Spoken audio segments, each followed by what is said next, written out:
Okay, good afternoon to this hybrid meeting of the Scrutiny and Audit Committee. I would remind all attendees that the meeting is being recorded and webcast live on the Council's YouTube channel.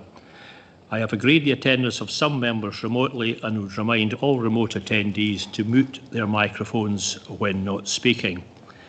For any members of the public watching, please note that all the public committee reports, including details of specific recommendations, are available on the Council's website. We've had a deputation request received from Mrs Catherine Matheson and Ms Katrina Thompson on behalf of the Dundee Road Action Group in relation to item 8, the petition Traffic Concerns Dundee Road Action Group. Before I ask you the question, do members agree to the request?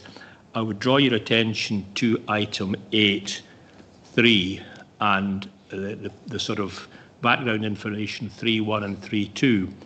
3.1 tells you that the Council has got a speed limit strategy, a member officer good working, and it's now met 3 times. And ultimately that will report to Communities Committee. And 3.2 tells us that in the interim, to ensure consistency and fairness, the Council has paused consideration of new requests for reduced speed limits until a clear policy comes out of the member officer group. So with that, and given that we are not a decision-making committee, in this particular instance we are only effectively a mailbox, we will pass the request on to another committee to take action. So we can't provide any action. I'm going to suggest to members that a deputation will not serve any purpose because we will simply pass this on to another committee.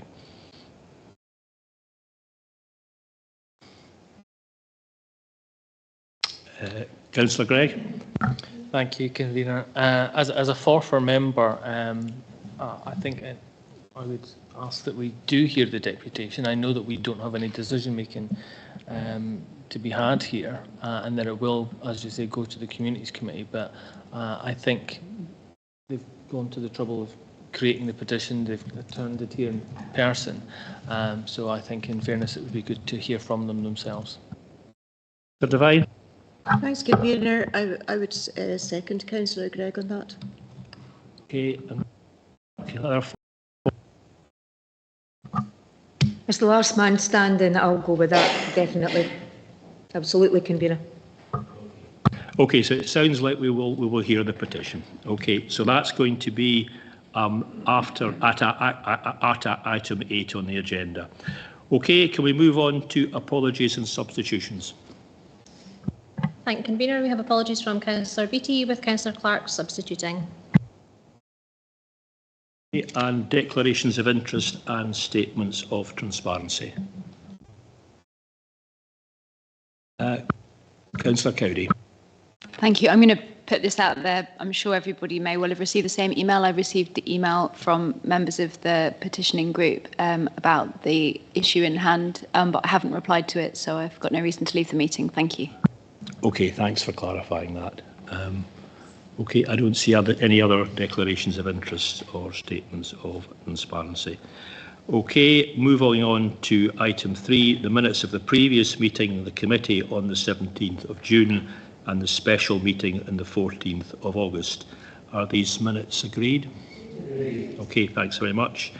We'll move on to item 4, the possible exclusion of public and press.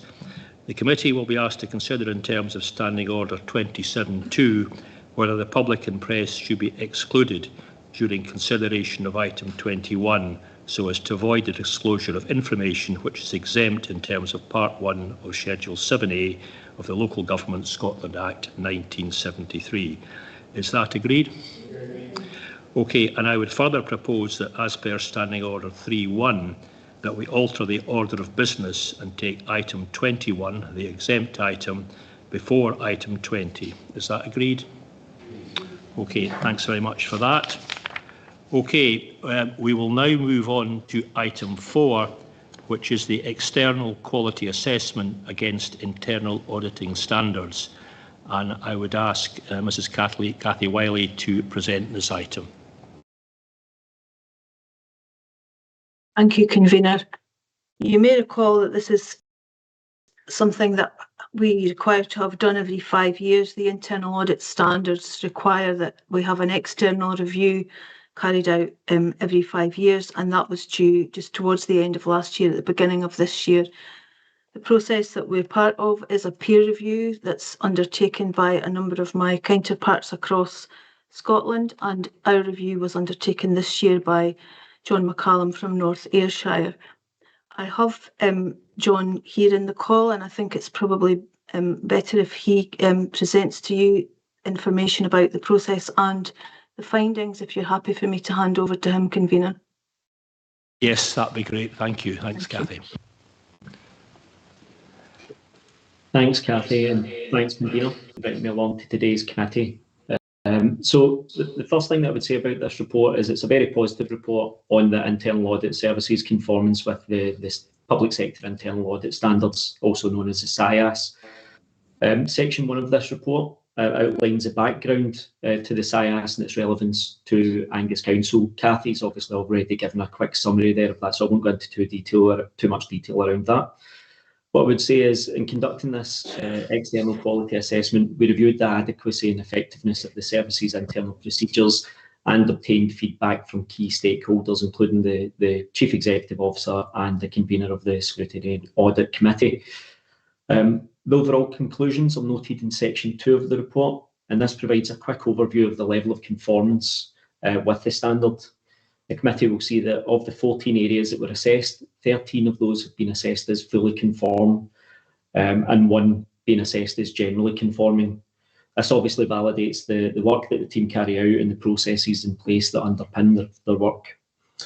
The report's then broken down into sections A, B and C, which relate to the mission and definition of internal audit, as well as the ethical requirements of the standard. Again, there was no issues identified during the audit around this, and it was fully conformant. Section 6 of the report focuses on section D of the SIAS, and this relates to the attributable standards of the organisation and the internal audit function. And this is essentially the fundamental qualities that internal auditors and internal audit function should possess. Within this section, we found that the Council, the Internal Audit Service, has defined an audit charter which sets out the purpose, scope and authority of the function. The service also maintains its independence, reporting directly to the Chief Executive, and the Chief Internal Auditor doesn't have any operational responsibilities for any of the sections that would be scrutinised under audit. As well as that, staff are also required to complete declaration of interests documentation for each audit engagement, and key stakeholders have also expressed that the team work ethically and with integrity and confidentiality, etc. From a proficiency and professional care perspective, we found that key staff are really well experienced, and there's professional members within the team who maintain their ongoing CPD, so we get some assurance there that the team is appropriately staffed and there's the relevant skills and experience within the team. Section 7 of the report focuses on performance standards. The testing in this section looked at 7 distinct areas, including the arrangements for the overall management of the internal audit function, as well as the audit life cycle, from the engagement planning phase, performing the audit, and ultimately communicating and following up on the audit results. There's quite a lot of detail in this section, so I'll just highlight some of the key takeaways. At 7.1.1 in the report, we found that the annual audit plan is developed in consultation with senior officers, and that this is obviously reported to the Scrutiny and Audit Committee. To enhance this further and in line with the requirements of the SIAS standard, we've proposed that the audit plan is approved by the corporate leadership team in advance of elected member approval, as outlined in paragraph 7.1.4, and it's the only area within the standard that the Council was unable to demonstrate full conformance with the SIAS. At 7.2.2, we confirmed that there's consultation with senior officers. However, there wasn't that kind of clear alignment to the Council's strategic objectives, and they weren't documented. But that's a piece of learning that Cathy has taken away, and the team have actually implemented that as part of the 25-26 audit planning process, so we never made any further recommendations in relation to that. As part of our testing, we looked at 2 sample audits, and these we assessed the adequacy and effectiveness of the processes for ensuring that these audits were appropriately planned, performed and communicated. And for each of the audits, we verified that there was an audit brief which outlined the scope and objectives. The brief also included the methodology behind the audit and how that audit would proceed, as well as a planned timetable for the engagement. These are all parts of the standard, the requirements of the standard. And we also verified that any of the testing that was conducted was in alignment to that brief and obviously set out to achieve the objectives that were outlined in the brief. At section 7.4, we confirmed that there's an audit manual in place which outlines all the procedures and processes that staff within the team must follow. And this was last updated in 2020. However, again, as part of the ongoing processes just now, there's planning work that's been put in place to move over to the global internal audit standards, which is the new standards that come into effect in April. And plans are in place to update that document in line with those global internal audit standards. So again, no further recommendations being made in relation to that. From a communication of audit results perspective, at section 7.5, we found that generally the reporting is of a high quality. Outcomes are reported in clear and concise manner with exec summaries for committee members, and actions are assigned on a priority basis to highlight those that are most important on a scale of 1 to 4. And there's obviously colour schemes as well to give a visual representation of those priorities. We also noted that reports are distributed to the appropriate contacts for review and comment prior to being finalised. And that wider piece of reporting as well, in terms of the annual reporting, we confirmed that that's taking place in line with the standards and as expected. Section 7.6 relates to the follow-up processes and monitoring processes. So obviously when internal audit make these recommendations, they've got a process there to actually make sure that those are implemented and that there's continuous improvement thereafter. So again, no issues identified there. And lastly, 7.7 relates to the reporting of unacceptable levels of risk. And we confirmed that Cathy, as the head of audit, retains final reporting rights and final edit rights over the report. And although if there's unacceptable levels of risk, although this is quite rare, Cathy has that independence and that autonomy to actually report that to the committee and directly to the Chief Executive if required. As I said at the outset, it's a broadly positive report and there's only one routine priority recommendation that's been made, and that's noted in Appendix D of the report, and this is due for implementation by March 2026. And I'll just close it there, and I'm just going to happily take any questions from the committee. Thanks. Okay, thanks very much indeed, Mr McCallum. Questions, Councillor Devine. Thanks, Convener, and thank you very much, Mr McCallum. It's very welcome to hear from you that our internal audit fully conforms. That's great news. I just have one very small question. So on page 16, 6.1.4, and I'm not really clear about the difference between sharing the charter with CLT and communicating it to CLT. Should there perhaps be some kind of email correspondence or some kind of report brought to CLT on this?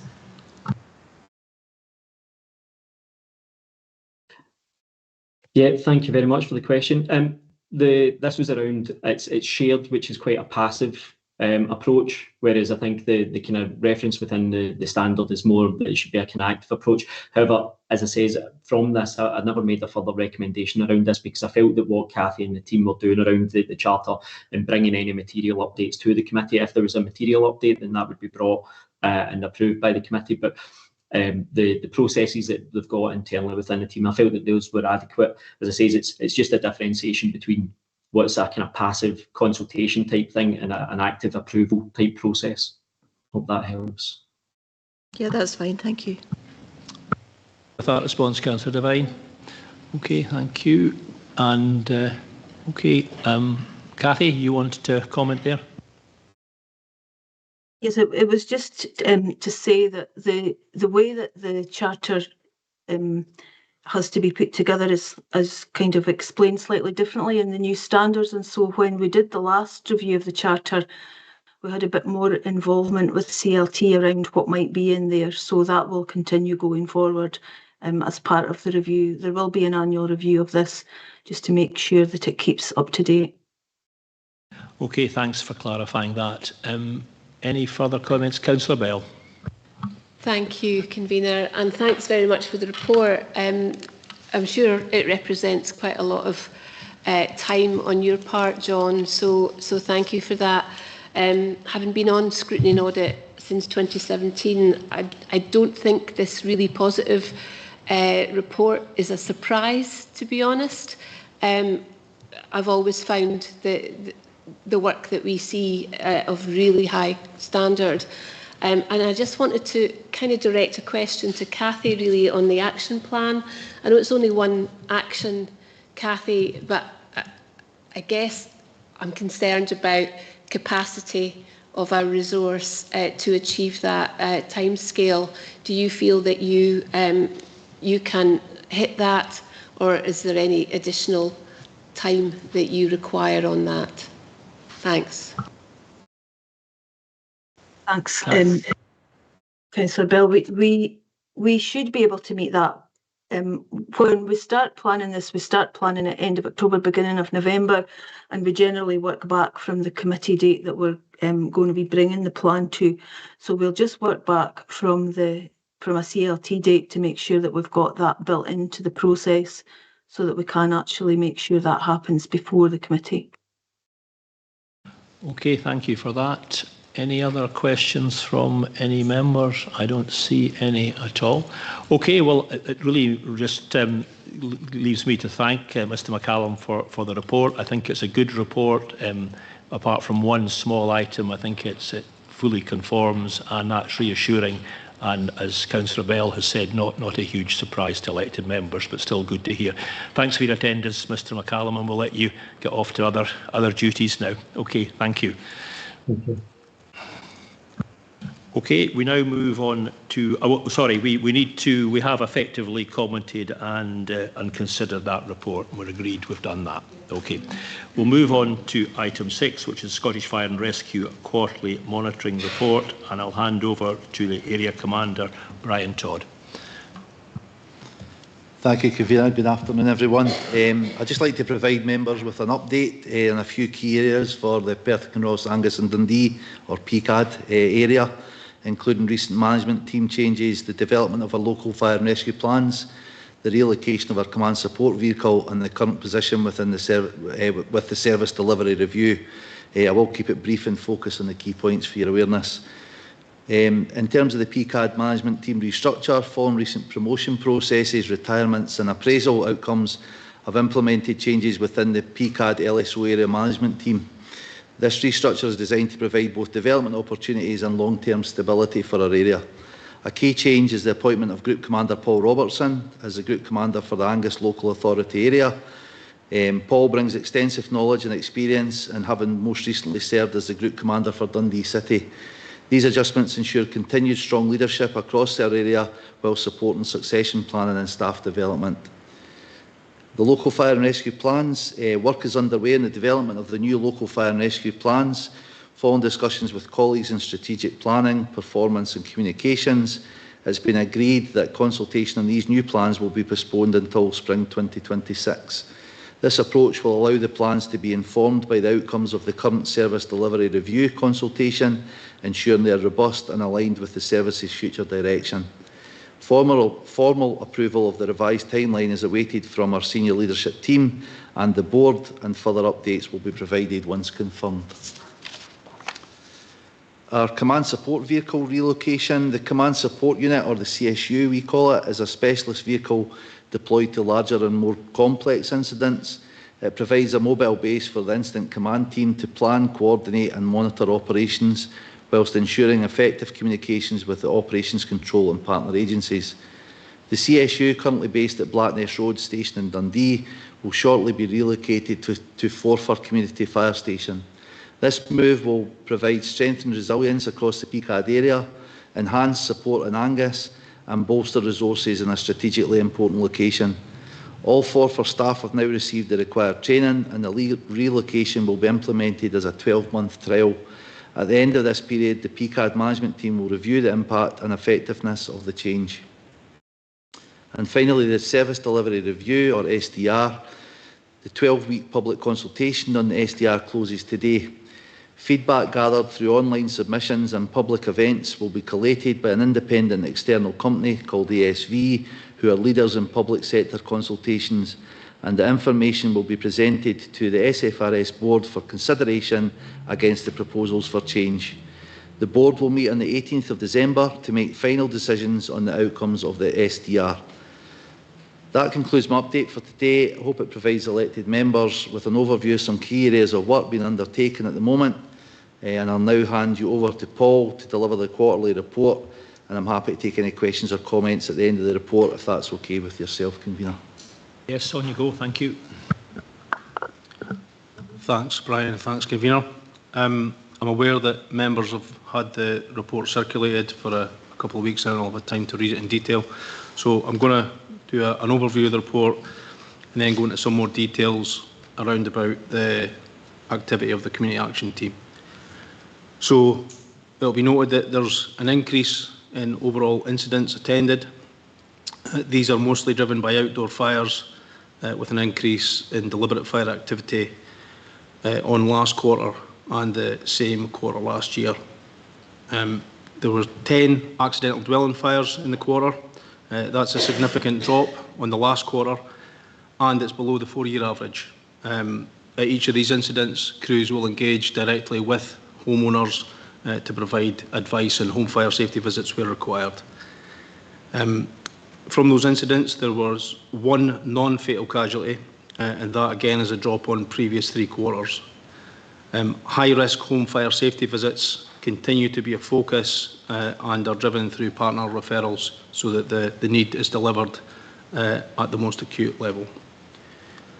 There were 16 road traffic collisions attended by SFRS, where there were 9 non-fatal casualties that were removed to hospital for precautionary checks. Unfortunately and sadly, there were 2 road traffic collisions involved within that, resulting in 3 fatalities. Deliberate fires have risen from last quarter and the 4-year average, and I'm currently engaged with the Community Action Team to push on educational initiatives, which I'll go into a little bit more detail later in the report. Unwanted fire alarm signals, having a real focus with the legislative team on repeat calls or call-outs and education and support for duty holders. There has been a drop, but we want to ensure that we can reduce unnecessary blue light drives where possible. The property types for those residents are detailed within Section 8 on page 12 of the report. With regards to home fire safety visits, I need to apologise for the lack of data that's available just now. Please be assured that the work is ongoing and that our data team are working to restore the function, and that information will be provided in the next quarter. I have interrogated a separate report from the legislative team to provide some narrative within there, so that there is some detail of activity within the Angus area. Before I go on to the CAT team work in detail, I just wanted to note the excellent community work and educational partnership work that's been completed and indeed is ongoing within the area. The content within page 13 and 14 had to be filtered down from the vast amounts of work that the teams within Angus, both at fire stations and the community action teams, have completed. So just in a little bit more detail then around about the actions around the deliberate fires and the increase in outdoor fires. So the Angus CAT team, supported by station personnel and partners, have delivered a number of initiatives and engagement around about the reducing of deliberate and secondary fires. In June, after a trend of deliberate fires and fire-related antisocial behaviour in the Forfar ward area, all P7 pupils and the new S2 pupils at Forfar primary and secondary schools have now had their antisocial and deliberate fire-setting talks. This was a joint engagement with Police Scotland and crews from Forfar Fire Station to hopefully help with reducing the recent spate of secondary fires within the area. Also, the Fire Service Support and Education Advisors have worked with 3 individuals that were referred following involvement in fire setting in the area, and the reports are that they engaged well with the fire service. The Angus CAT team are now looking to implement fire-related antisocial behaviour presentation and engagement to all Angus secondary schools as an annual rolling initiative for S1 pupils. We are also active in re-establishing the Safe Angus initiative, for S1 secondary pupils, where the fire service will present alongside partner agencies, including Police Scotland, First Responders, Angus Council, Coast Guard and Charity. Happy to take questions, Convener. Okay, thanks very much indeed for the report. Councillor Bell, I think first, and then Councillor Proctor. Thank you very much, colleagues. Really appreciate the detail in this report. And before I go on to my question, I would really like to pay tribute to Alan Lowe, a group commander who's moved on now, who has given me particularly fantastic support in tackling some challenges in my ward, which is Kerrymuir and Dean. And it's around that I wanted to pick up some of the figures on the outdoor fires. So the fire service ran a really visible campaign around wildfires and not setting fires in periods of significant drought. And I know we experienced quite a high level of rough campers, particularly around Lintrathen and Backwater. And Alan had worked in partnership with our police colleagues and myself to do walkabouts to engage with those campers. It was really interesting to have those conversations. It was obvious that people were having fun, and that's great, but you know, they were coming out with saws to cut up bits of tree to use, you know, for heating, and promised us that they would clear everything up when they left, and of course they didn't. And there's a whole range of issues contained within that, and this isn't even the busiest quarter for that level of activity. So I'd be interested to know if you could give me a wee heads up on and if that graph is still going up for the next quarter, if you've got any insight into that at this stage, or any ideas around what we can do further to tackle that kind of environmental damage, and wrap up in the educational initiatives that you're doing, that other parts of public sector might also be doing to educate people around respecting the environment, and not leaving any trace when they go home. Thanks. Thanks for the question. Yeah, I certainly can pick up on that specific initiative with Alan. He is still part of our team, and I can work with the community action team to make sure that work is replicated, and we'll try to, where possible, get ahead of the curve and be more educational. But the activity that you're explaining there or describing there sounds to be like people that are coming in from outside the area, so that's a bit of a challenge. But if we know the sites, we can certainly get the community action team and you said Kerrymuir, so the station personnel, we can put a programme of work in place to try and be more preventive with the people that are moving in and out of that site. Okay, thank you for that. Councillor Proctor and Councillor Cowdy. Thanks very much, Convener. My question is on community safety and engagement. I'd just like to congratulate you on everything that you've done. You know, going to schools and other places is really first class, and hopefully we'll keep that up. About a year ago, we had two members from our local fire and rescue service from Kerrymuir came down to give our Rotary Club an excellent presentation. Do you get asked by other Rotary clubs in Angus to attend, and other organisations? And I know you go to schools, but there's other youth organisations that you maybe feel would be worthwhile visiting, such as the Scouts, Guides, Boys Brigade, Army Cadets, Sea Cadets, Air Force Cadets, which would all be an added interest to them. And I think if you could even go into that, it would actually spread the word a lot more, Thank you for the question, and thank you for the praise on the work that's been done by the team in Angus. It's a really good point. I am confident that the teams in Angus, that's the CAT team and the local stations, would be happy for either groups to come into local fire stations and get some educational initiatives done, or indeed the crews would be happy to go out as well.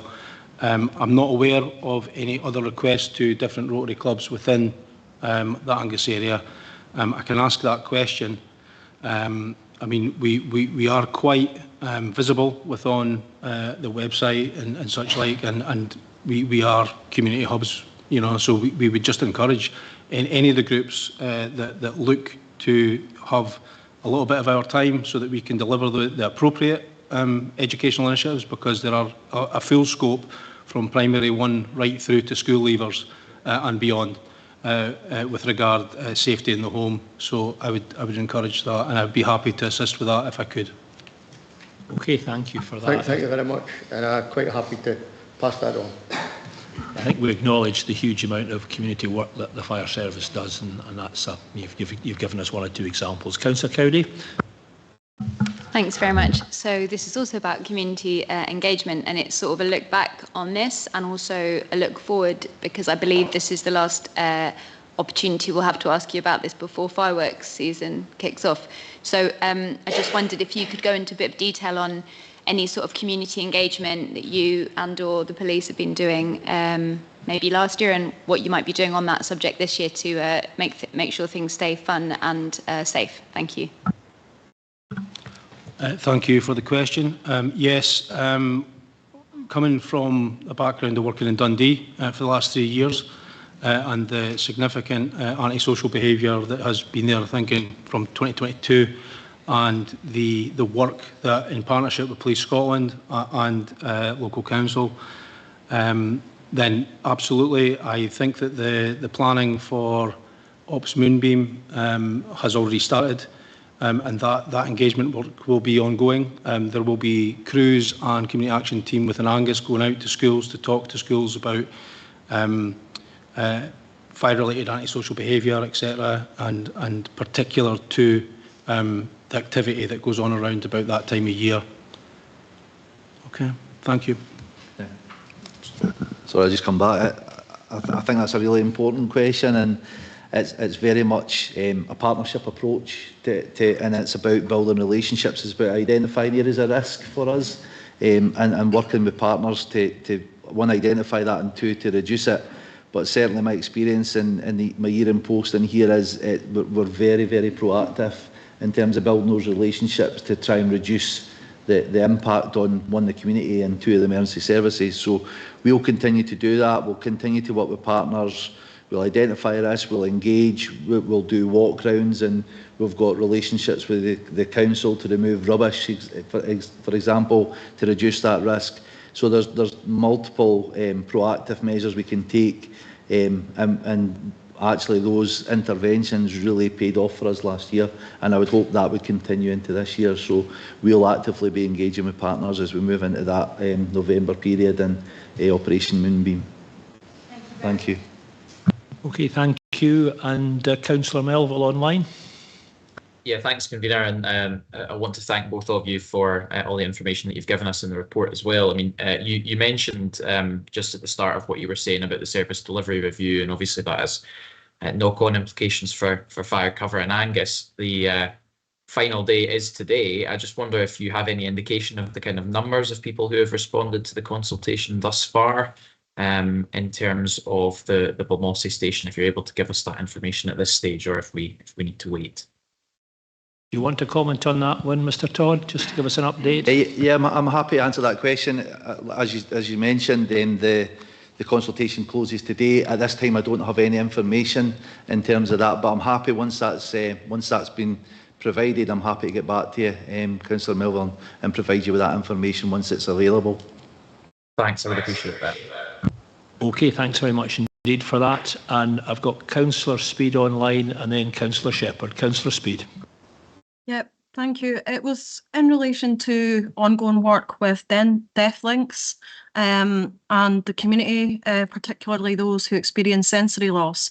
I just wondered if you could give a brief update on those pieces of work, and just kind of explain if there's any kind of new or emerging kind of trends or concerns, especially given the increases in deliberate fire starting and the fact that this cohort would be more at risk given, you know, their sensory loss. Thank you.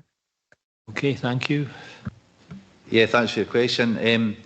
We work very closely in partnership with other agencies to identify people at risk. I'm sounding like a bit repeating myself there, but it's really important getting those that information and that partnership approach to identify these people. And we've got various methods we can assist with that. We have vibrating pads for smoke detection.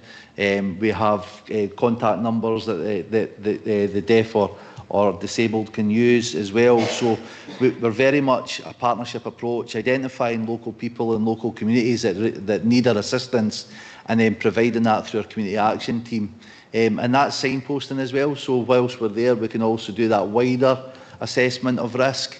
So, and then we can signpost other partners into that as well. So I don't have any specifics just now, but I'm more than happy to go back into the community action team and provide you with some more detail if that would be appropriate.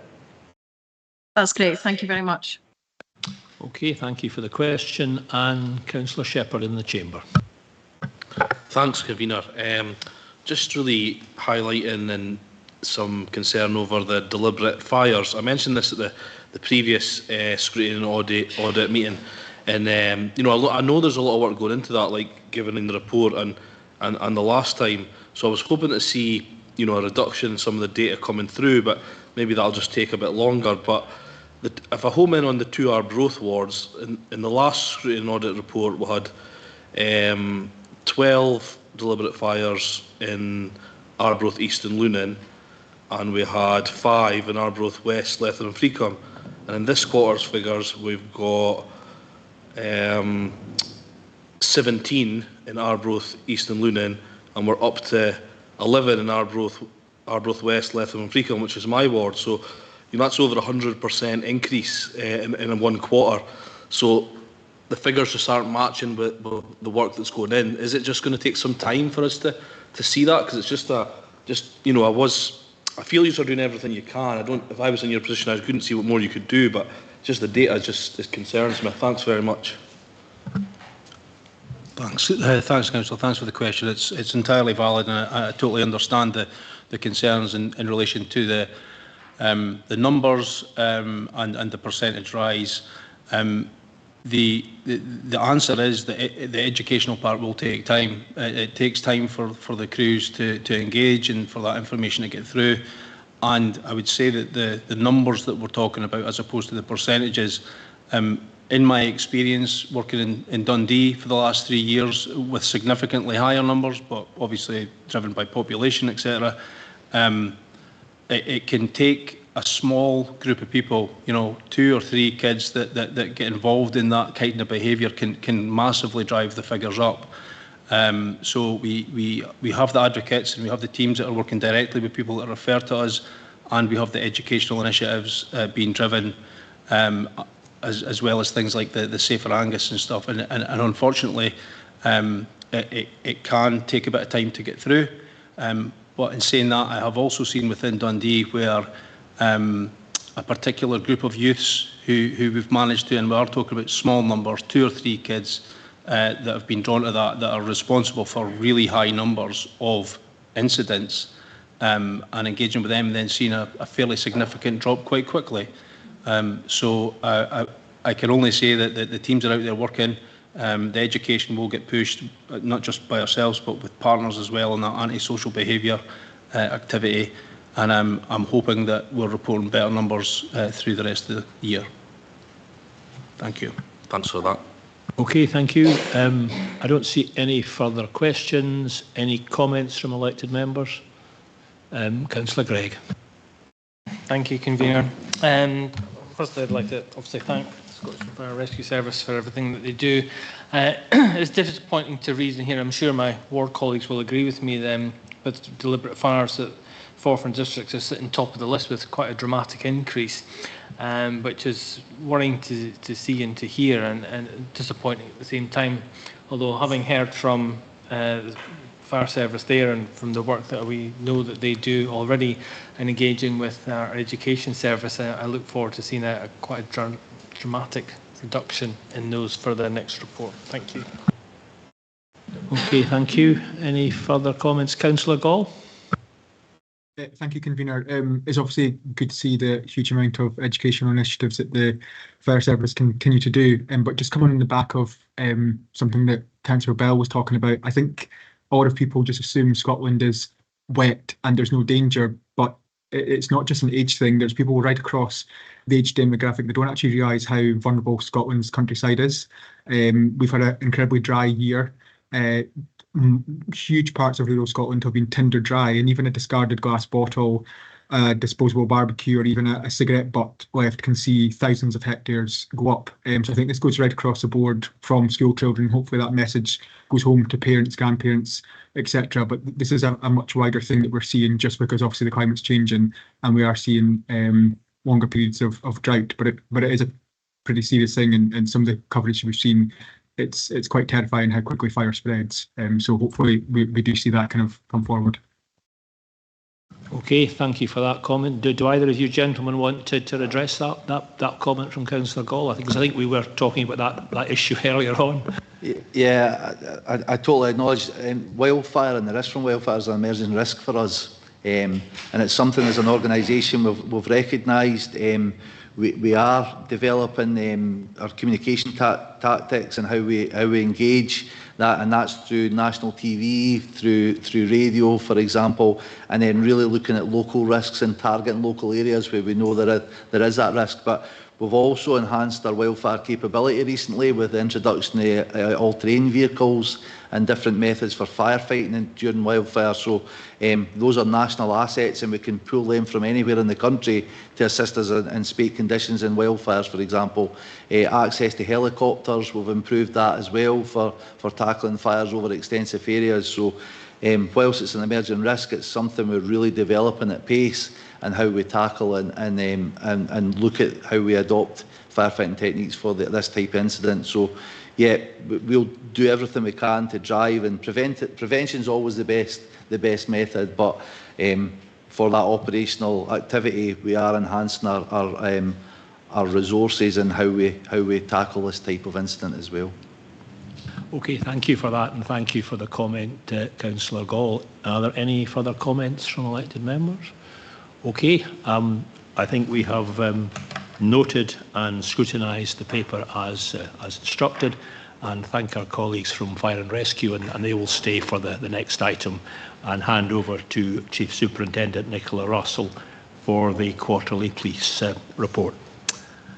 Good afternoon, Convener, and thank you firstly for the opportunity to dial in today, and my apologies for not being in the chamber due to some other meetings that just didn't provide me the opportunity to travel to be with you. I'm really delighted to introduce the Q1 report for Angus, and shortly I'll hand over to Chief Inspector Ewing, who will take us through the local approach in delivering the Chief Constable's 2030 vision of less crime, supported victims, safer communities and a thriving workforce. There's just a couple of key points I'd like to pull out just from a national perspective before I hand over to Grace, and then ultimately myself, Superintendent Adam Smith and Grace are really happy to take questions. Just in terms of Police Scotland's overarching estates master plan, we continue to work towards that master plan, and of course the committee will be aware of our ongoing work to relocate into William Wallace House, which is continuing at speed, and I hope to be able to provide an update in terms of timeline in the coming weeks to the committee, which will see a much more appropriate building for our officers and staff to work out of, therefore supporting that thriving workforce. So really positive move in that approach, as you'll all be aware. Just in terms of some wider operational activity, it will not be lost on members the increased protest activity that's happening across the country, and Police Scotland's national approach to that is called Operation Lest. I just wanted to reassure the committee that there is a full structure in place across the organisation to consider the information and intelligence that comes to us in relation to protests.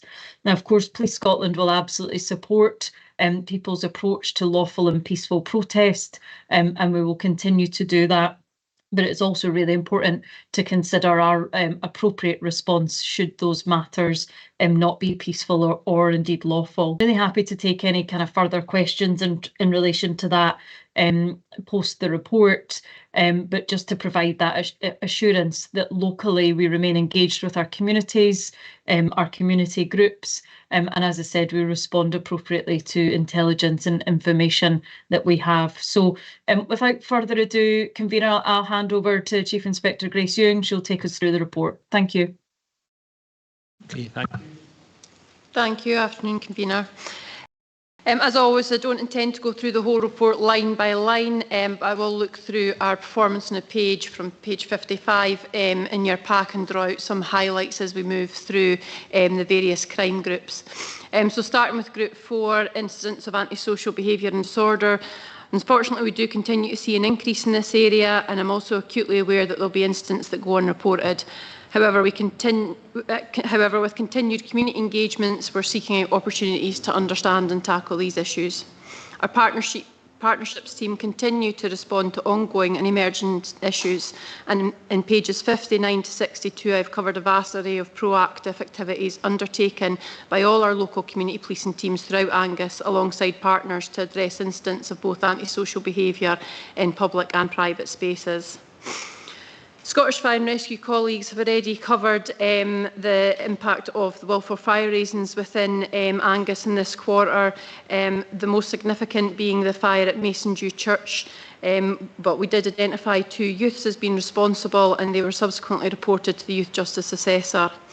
Also covered by my fire service colleagues, I just want to reassure that we continue to engage with our fire colleagues and Hillcrest Futures in respect of education, prevention and identifying appropriate diversionary projects for youths who are engaged in fire-related antisocial behaviour. And also just to pick up the questions around Moonbeam, again, we are working together in that early intervention and prevention space with education colleagues and local authority colleagues to get ahead of the issues that we often see in that Moonbeam period. Also in respect to the fires, although a high level of them are youth-related, some are linked to disputes between criminal associates, and a small proportion are attributed to acquisitive crime in an attempt to destroy forensic evidence. But just as a reassurance again that the risk to the wider public remains low in respect of that. I have received a high level of correspondence from elected members reporting antisocial behaviour concerns from constituents.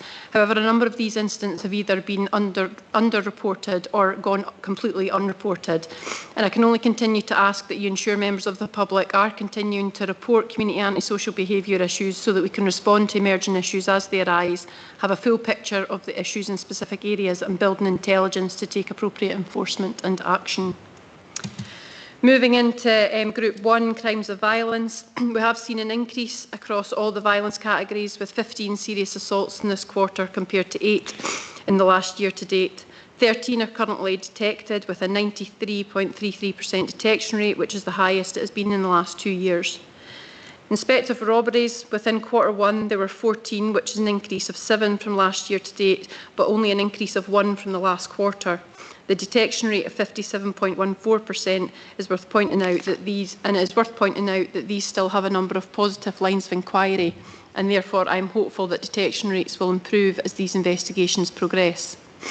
Brechin and Montrose are the most impacted areas of this crime type. However, I've previously provided more context and hopefully reassurance around the robberies in respect of individuals involved in this crime type. A number of them, unfortunately, are linked to drugs and associated harms and vulnerabilities that are underlying with this type of offending.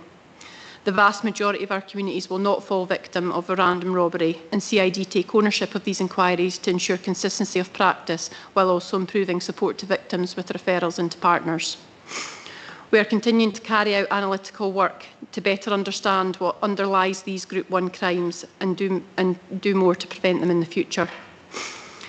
Moving into public protection over Group 2 crimes, there are 84 recorded in Angus in Q1 compared with 98 with the corresponding quarter in 2004. Of that, 61 crimes were detected with a detection rate of 72.6%, an improvement of 10% on last year.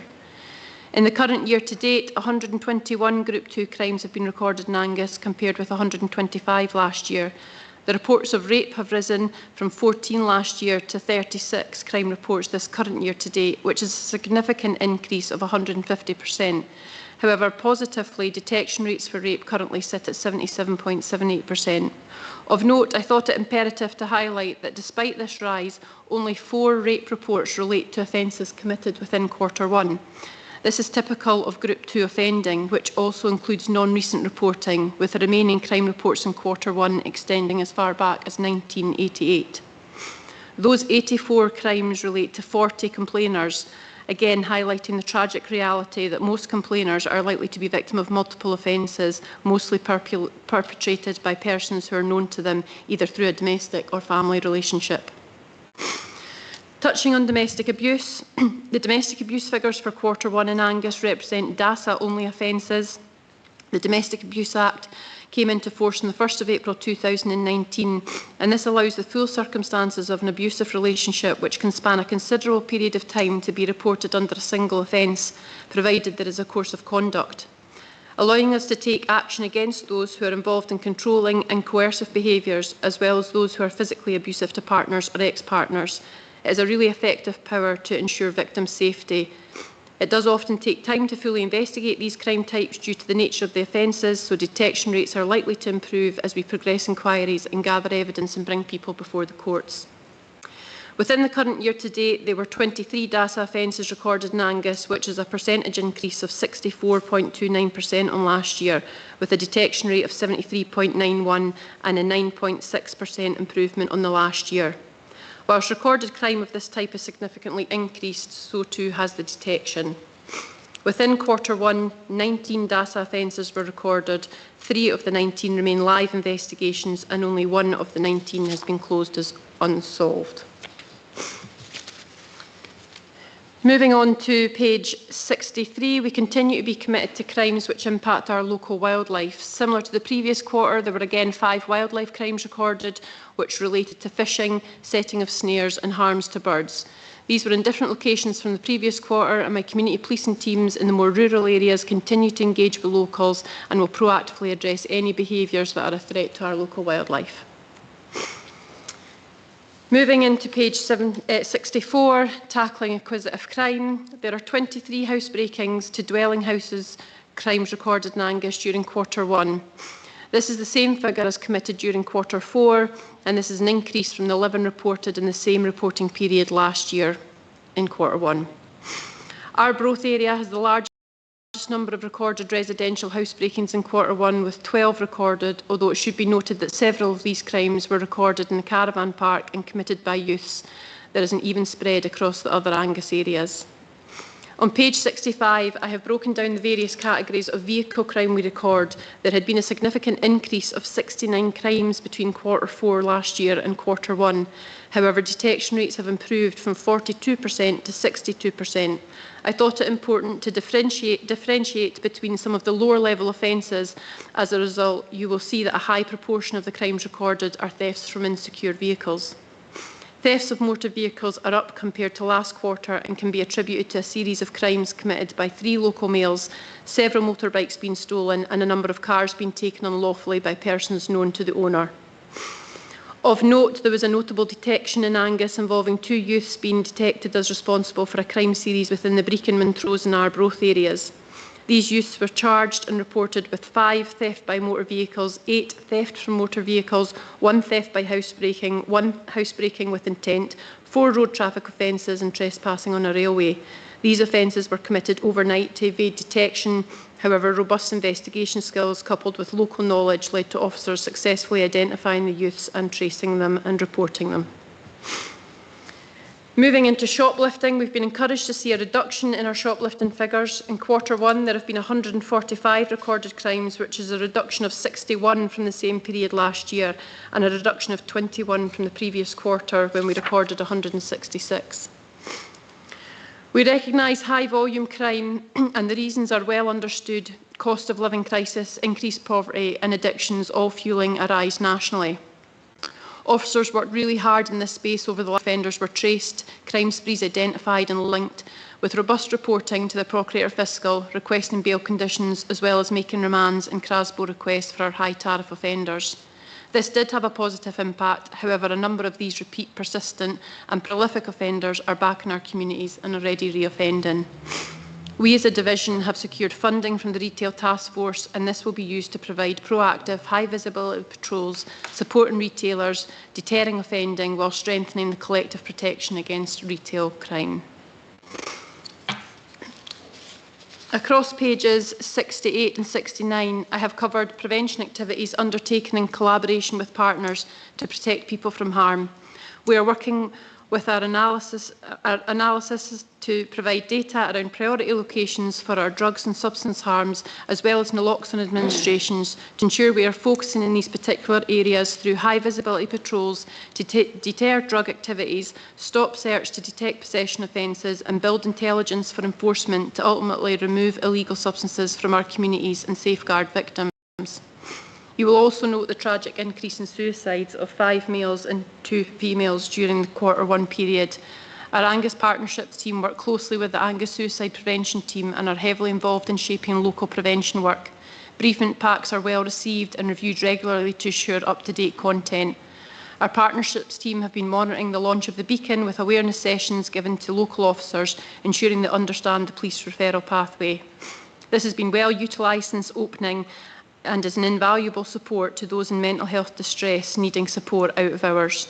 Our locations of concern meeting established Arbroath Harbour is requiring review due to the level of concern calls to this specific area, and we're currently looking at a variety of locations within the harbour area for appropriate signage and signposting to support.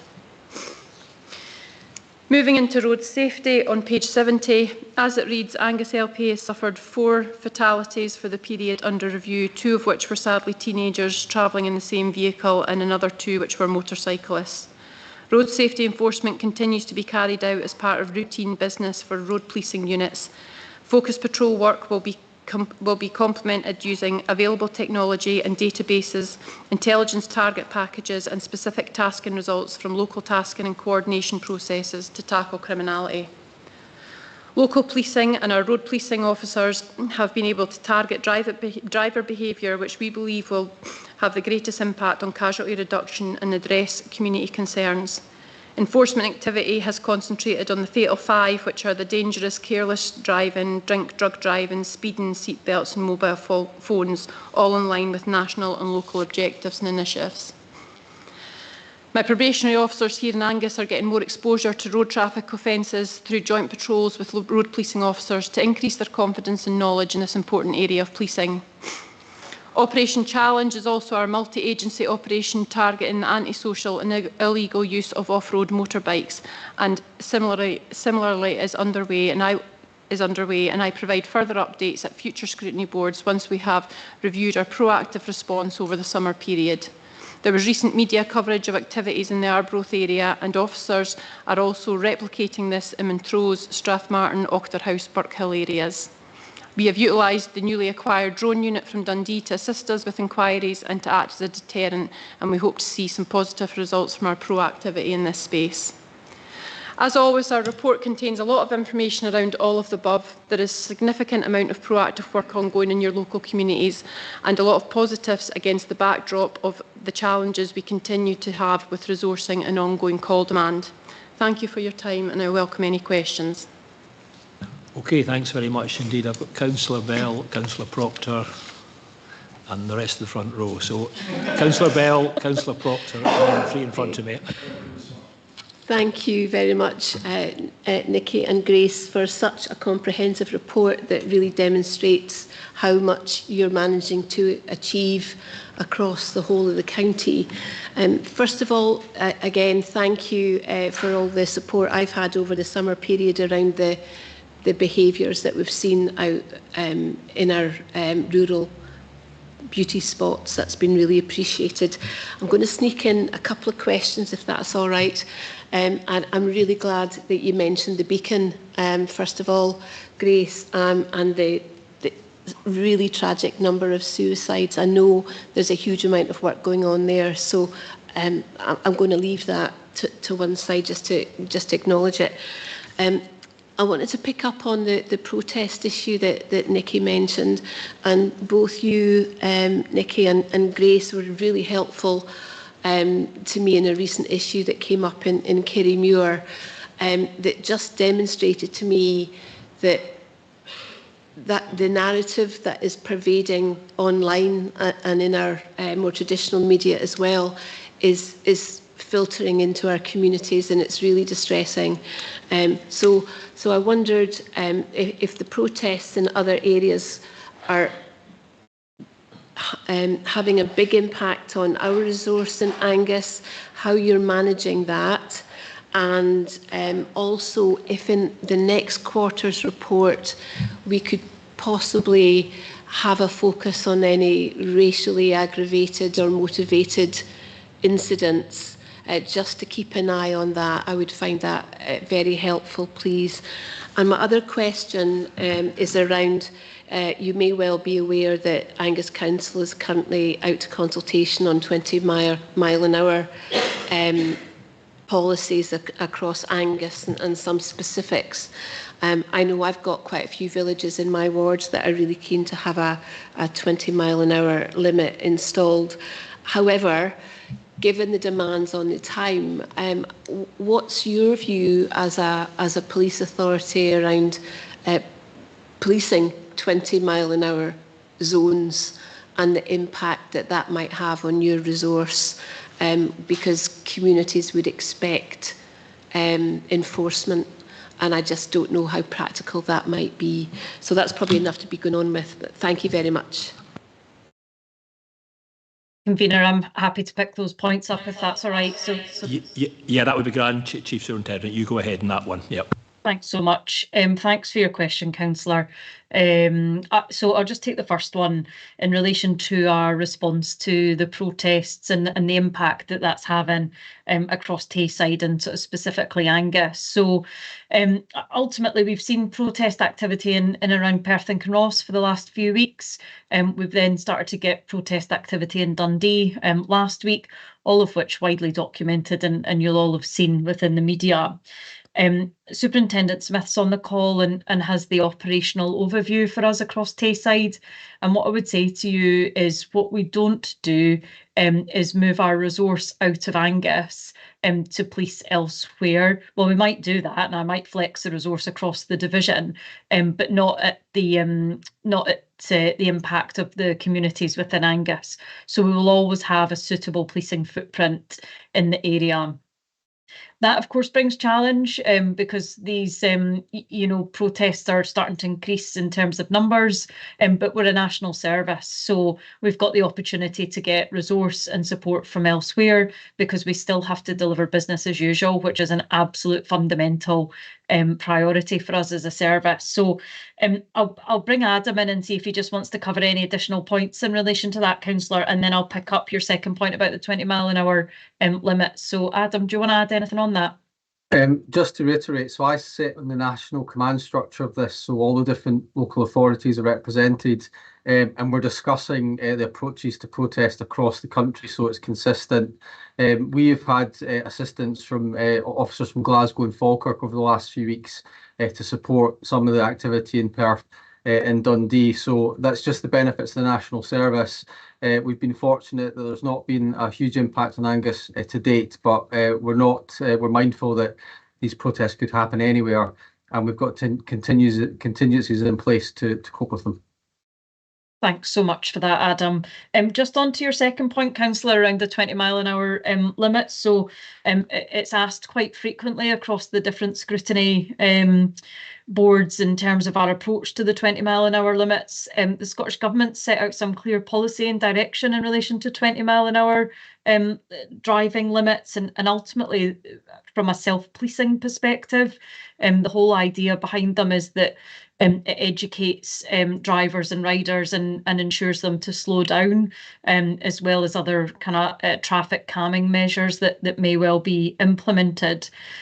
So what that means is it doesn't mean we will not police a 20-mile-an-hour zone. Of course, it doesn't mean that, but it does mean that there should be a wider awareness and education on those drivers and riders to slow down, which is the purpose of that. Of course, our responsibility is to uphold the law. So Grace tasks out her officers locally in terms of our hotspot areas, you know, the work that we do with the roads policing units around the Fatal Five and any sort of specific key targets that targeted areas that we might want to focus on. So it doesn't mean that we don't do it, but I would encourage a review of that documentation, and Grace, we can maybe pick that up off table, because there's been stuff that's been pulled together previously that could be shared with a councillor. Okay, thank you for that comprehensive answers on that one. So I've got Councillor Proctor, Councillor Shepherd, Councillor Cowdy, Councillor Gregg and Councillor Speed Online, I think. So Councillor Proctor first. Thank you very much, Convener. Thank you very much, Chief Inspector, for your very full and comprehensive report. And I do appreciate that our police service in Angus and in Tayside do a lot of great work, and your resources continue to be eroded from time on time, and I understand that, and you do a great job. But my questions is really on the acquisitive crime, and I noticed that you know, everything seems to be going up, detection seems to be going down. Now, do you feel, does your intelligence provide you that because of its crime, so in housebreaking, for example, is it targeted or is it random? And the same with vehicles. I know for a time there were certain types of vehicles, certain brands of vehicles that were, you know, being taken. So, I mean, have you got the information? Does the intelligence sort of say, well, yeah, there might be targeted housebreaking, targeted vehicle theft, and there may be people out there, you know, organising them to do that? Thank you very much for your question, Councillor Proctor, and it's a very well-made point. We do have crime groups that target for housebreakings and vehicle crime. There's high-value cars, high-performance vehicles, and we get travelling crime groups coming from the Central Belt in Scotland that will seek out these particular vehicles, and that has happened locally. So it definitely can be targeted, and we work really hard with our national teams to look at the intelligence and to be able to track these individuals down using a various number of tactics. We will have opportunists as well, as you see the crimes in relation to insecure vehicles. There will be individuals that will just take that opportunity when it presents it to themselves. We work hard in the partnership space to put out messaging. As you've highlighted, there are particular brands of vehicles that has been widely reported on that they have a specialist ability to overcome the security of these vehicles, and we put out social media messaging to try and raise awareness of that so that members of the public can take measures to safeguard their property. Thank you very much. Thank you, Councillor Shepherd. Thanks, Convener. I was glad to see in the report on the last page about the initiative to do with e-scooters. A constituent of mine got in touch, if I could ask at this committee, just generally about the confiscation rates of e-scooters Angus-wide. I noticed in the end of the report it says there were 2 in Arbroath, and also just a comment on what if you think the legislation's up to speed for dealing with the e-scooter issue. The constituent highlighted that, like electric bikes, some of them can be roadworthy, and then there's also the ones that are throttle only, petrol assisted bikes, and there just seems to be a bit of confusion. Like some children are buying these, or parents are perhaps buying these not knowing how to use them safely, and just like that thing of like people are going round corners and almost knocked down by e-scooters. So just a bit of reassurance for the constituent, and if you could just give me a little bit of detail on those questions. Thanks. Thank you, Councillor. Yeah, as I mentioned, we obviously had our Operation Challenge activity in Arbroath very recently. So we had 2 seizures of the vehicles of these e-scooters during that period. I will be able to, obviously, as that operation continues to be rolled out across Angus, come back with some more figures around seizures in my next quarterly report. You're right, there probably is a bit of confusion with members of the public as to what they're buying and what they believe to be roadworthy legal bikes when they actually in fact aren't, and that's something that we take forward again with our partnerships team who work with retailers to ensure that they are providing information to members of the public around that, and also looking to identify individuals who are selling these bikes, obviously second-hand, through third-party sites as well. But you'll see that we regularly put out campaigns in respect to this because we know it's a continuing issue nationally across the country. Got Chief and Superintendent Russell on wanting to. Do you want to contribute at this point as well? Yeah.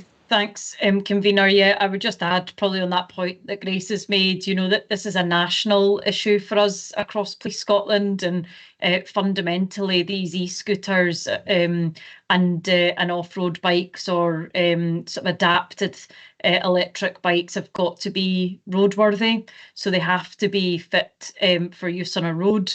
They have to meet specific elements of legislation. The driver or rider needs to have the appropriate safety equipment on.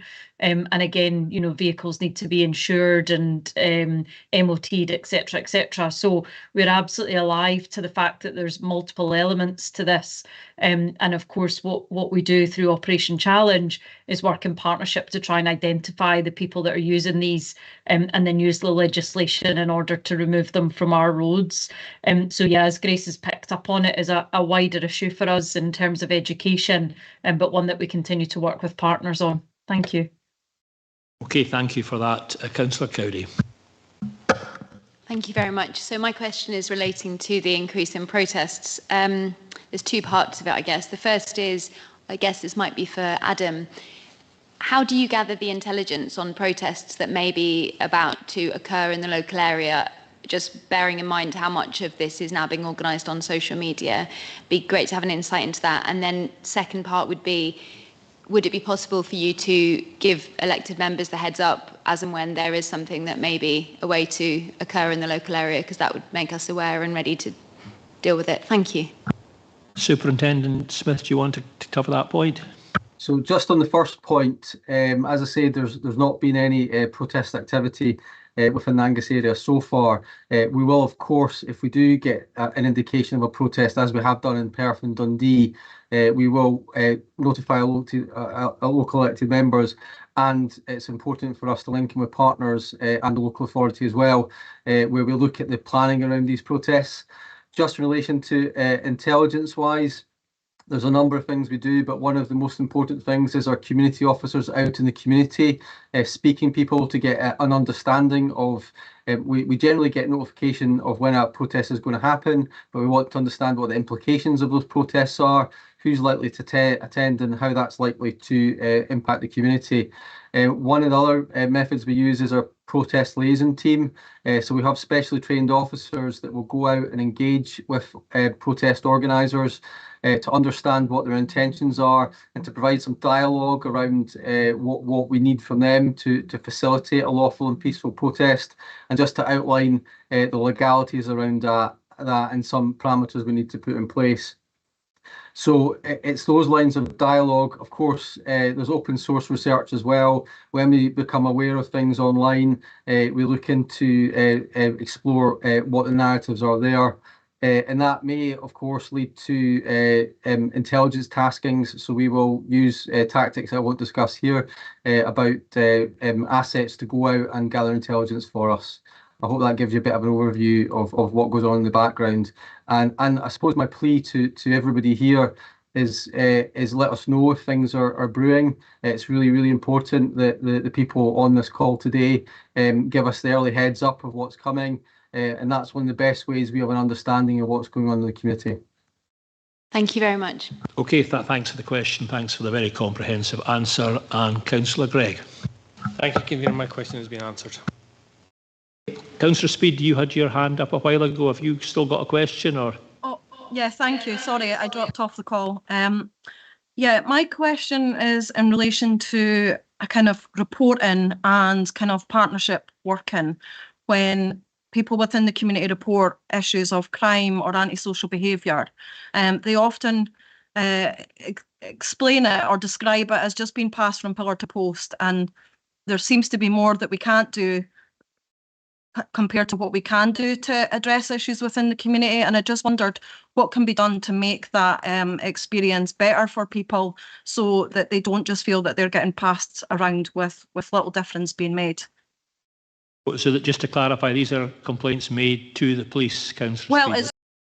it's the police, and sometimes they will then get passed over to, say, house, a social behaviour team, or perhaps it's a health and social care matter. Often a lot of these complex cases actually do involve a variety of teams, but ultimately it's a crime or an antisocial behaviour issue that they're raising, but there just doesn't seem to really be any response other than to just keep reporting, which a lot of people do, and then they just lose faith. Okay, you going to take that one, Chief Inspector? Are you coming in, boss? Well, I'll just probably set the scene a little bit, Grace, and then I'll let you come in with a local context. Councillor, if individuals are reporting a crime, then they fundamentally need to contact the police. Clearly, they can do that via 101 999 if it's an emergency, of which antisocial behaviour might not be, or they can do contact us. Equally, Grace's community teams have got generic email addresses and they can be contacted in through that way. Absolutely accept the multi-element points to a lot of antisocial behaviour, and that is not necessarily a single service solution, and it might be a multi-agency approach, which Grace will cover. But the plea here is, if you've got constituents saying that they're trying to report or record a crime, then they need to contact the police, and then we'll pick that up accordingly. If you've got evidence or individuals that that's not happened to, then again, I'd ask you to contact Grace and we'll pick that up out with the meeting. But Grace, could you just provide some local context as to how we manage that in terms of our multi-agency approaches, please? Yeah, absolutely. Yeah, appreciate that some reporting and incidents aren't resolved as quickly as members of the public would like, and I suppose it's just managing that expectation that we will absolutely respond to these incidents, and we will record them, investigate them, and we'll work with partners really robustly to try and tackle the issues at various locations across Angus, whatever it might be. And it's just to offer that reassurance that we do feed into our housing teams. As you know, we feed into education, health, our public protection teams, and we all work together to tackle these issues around antisocial behaviour, safeguarding for vulnerable individuals in the community. And it does take time to get people around the table and to get actions moving, but it's certainly not being ignored or dismissed. And yeah, just to ask that people to understand that they ensure that they're reporting the issues, and that they have trust that we will take these issues forward. There's community officers, as you know, in each of the local areas, and if any of your constituents have any concerns, they can call in to any of our police officers and ask to speak face to face with a local community officer, who should be able to help them and signpost them with their issues. Okay, thank you for that. No further questions for police colleagues. Any comments on the report? Councillor Gregg. Thank you, Convener. Again, I would like to thank the police for bringing this report, the work that they do, and as has been mentioned a few times today, the community officers, specifically in Forfar, we have PCs Scott Anderson, Jenny Comboy and Sam Drain, who have been a huge help to me recently and ongoing. So they do a huge amount of work within Forfar, and I really am thankful for them. The other point I'd like to from the report, I was saddened to read about the tragic 7 suicides with 5 males. Now, males are statistically more likely to be susceptible to suicide, and there's been various campaigns over that. And I just want to put on record it is okay not to be okay. In Angus, we have got Reach Across in Arbroath, who will help with any issues. We've got Andy's Man's Club, who run various different things throughout Angus, and of course we always have the Samaritan. So if anybody feels that they need to talk, then please do, and do that. Thank you. Okay, thank you for that, Councillor Gregg. Any further comments? Okay, well, I think we have noted and scrutinised that report in quite a lot of depth. So I'd like to thank colleagues from Police Scotland and Scottish Fire and Rescue for their contribution today, and allow them to depart to carry on with our duties. Thank you. Thank you.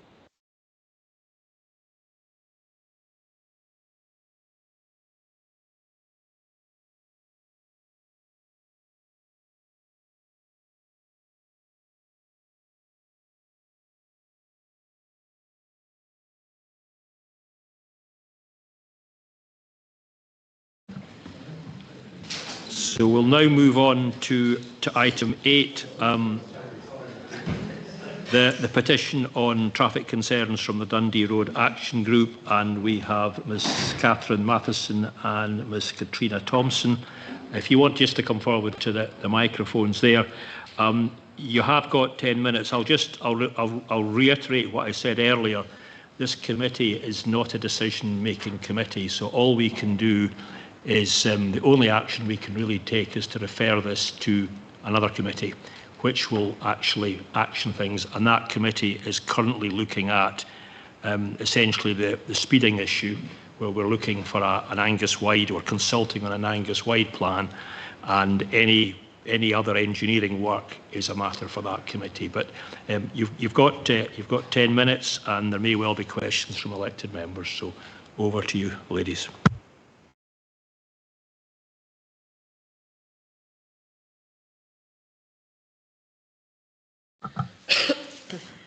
Thank you very much, everyone, for allowing us the opportunity to raise the issues that we have concerns over.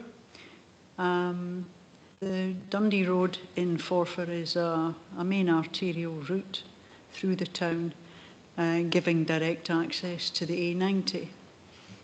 It's also a residential road, and often the needs of commerce and logistics are at odds with the requirements and needs of local residents.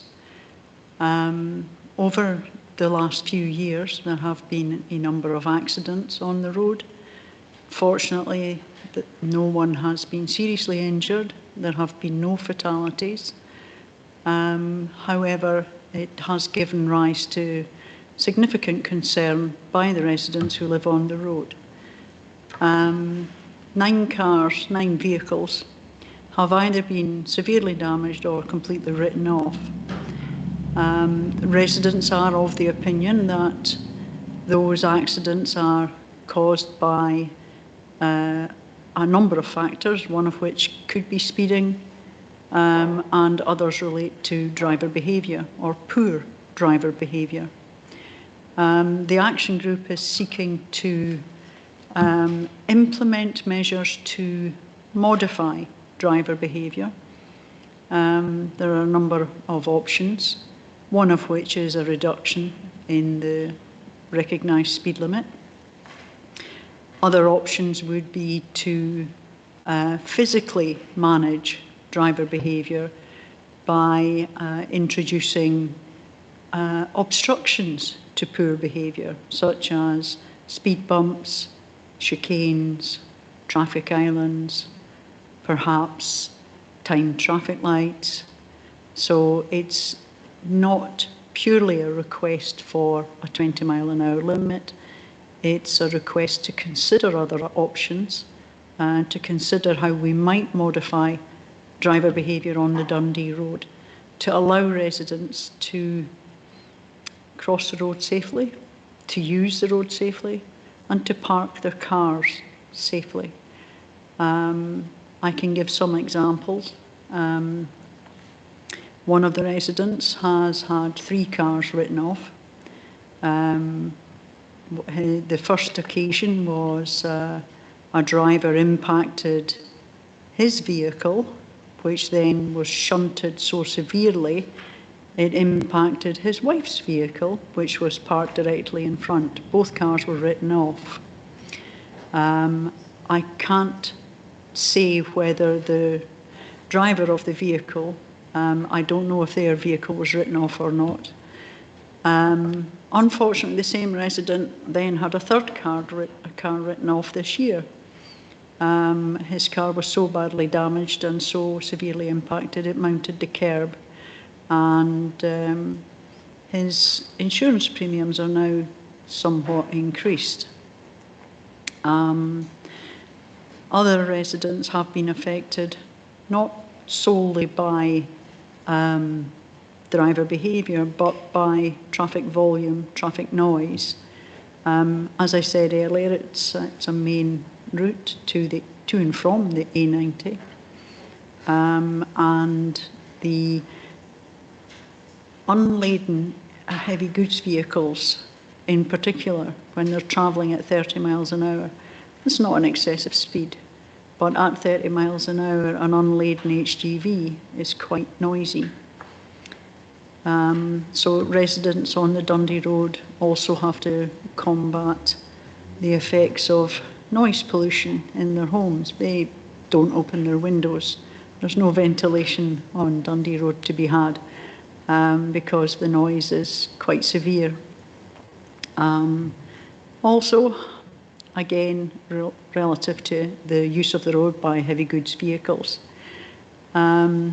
some of the houses on Dundee Road are, well, they're wonderfully old houses, some of them nearing 200 years old, some of them potentially over 200 years old. And the vibration of HGVs travelling at 30 miles an hour, laden or unladen, is causing concern to the residents and owners of those properties in relation to potential damage caused by vibration.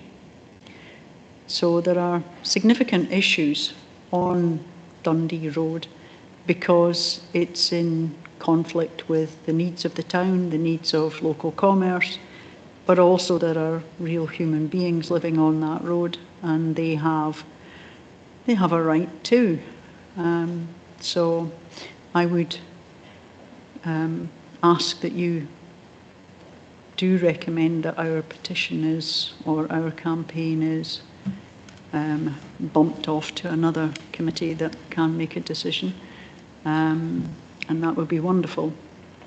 I'll now introduce one of the residents of Dundee Road who has experienced significant impact. That wasn't a pun. Yes, Catherine. Yeah, thank you, Katrina, and thank you for hearing us today. We've lived on the Dundee Road for 26 years, and in that 26 years, the volume of traffic has increased. There's been dozens, more than dozens, hundreds of new houses built. There's plans for more new houses to be built. The traffic coming down into the town isn't just coming from the A90, it's coming straight down the road.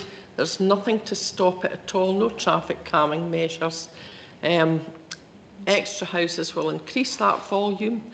We had a very traumatic incident this year on the 15th of March when we were the victims of a car crash where a person had come straight down the Dundee Road, hit a car parked behind my husband's car, came forward, hit my husband's car, knocked it 6 feet down the road into the back of my grandson's wheelchair accessible vehicle.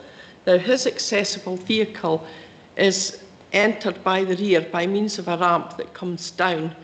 Had he or I been accessing, or both of us been accessing that ramp, we might likely not be here or be severely injured.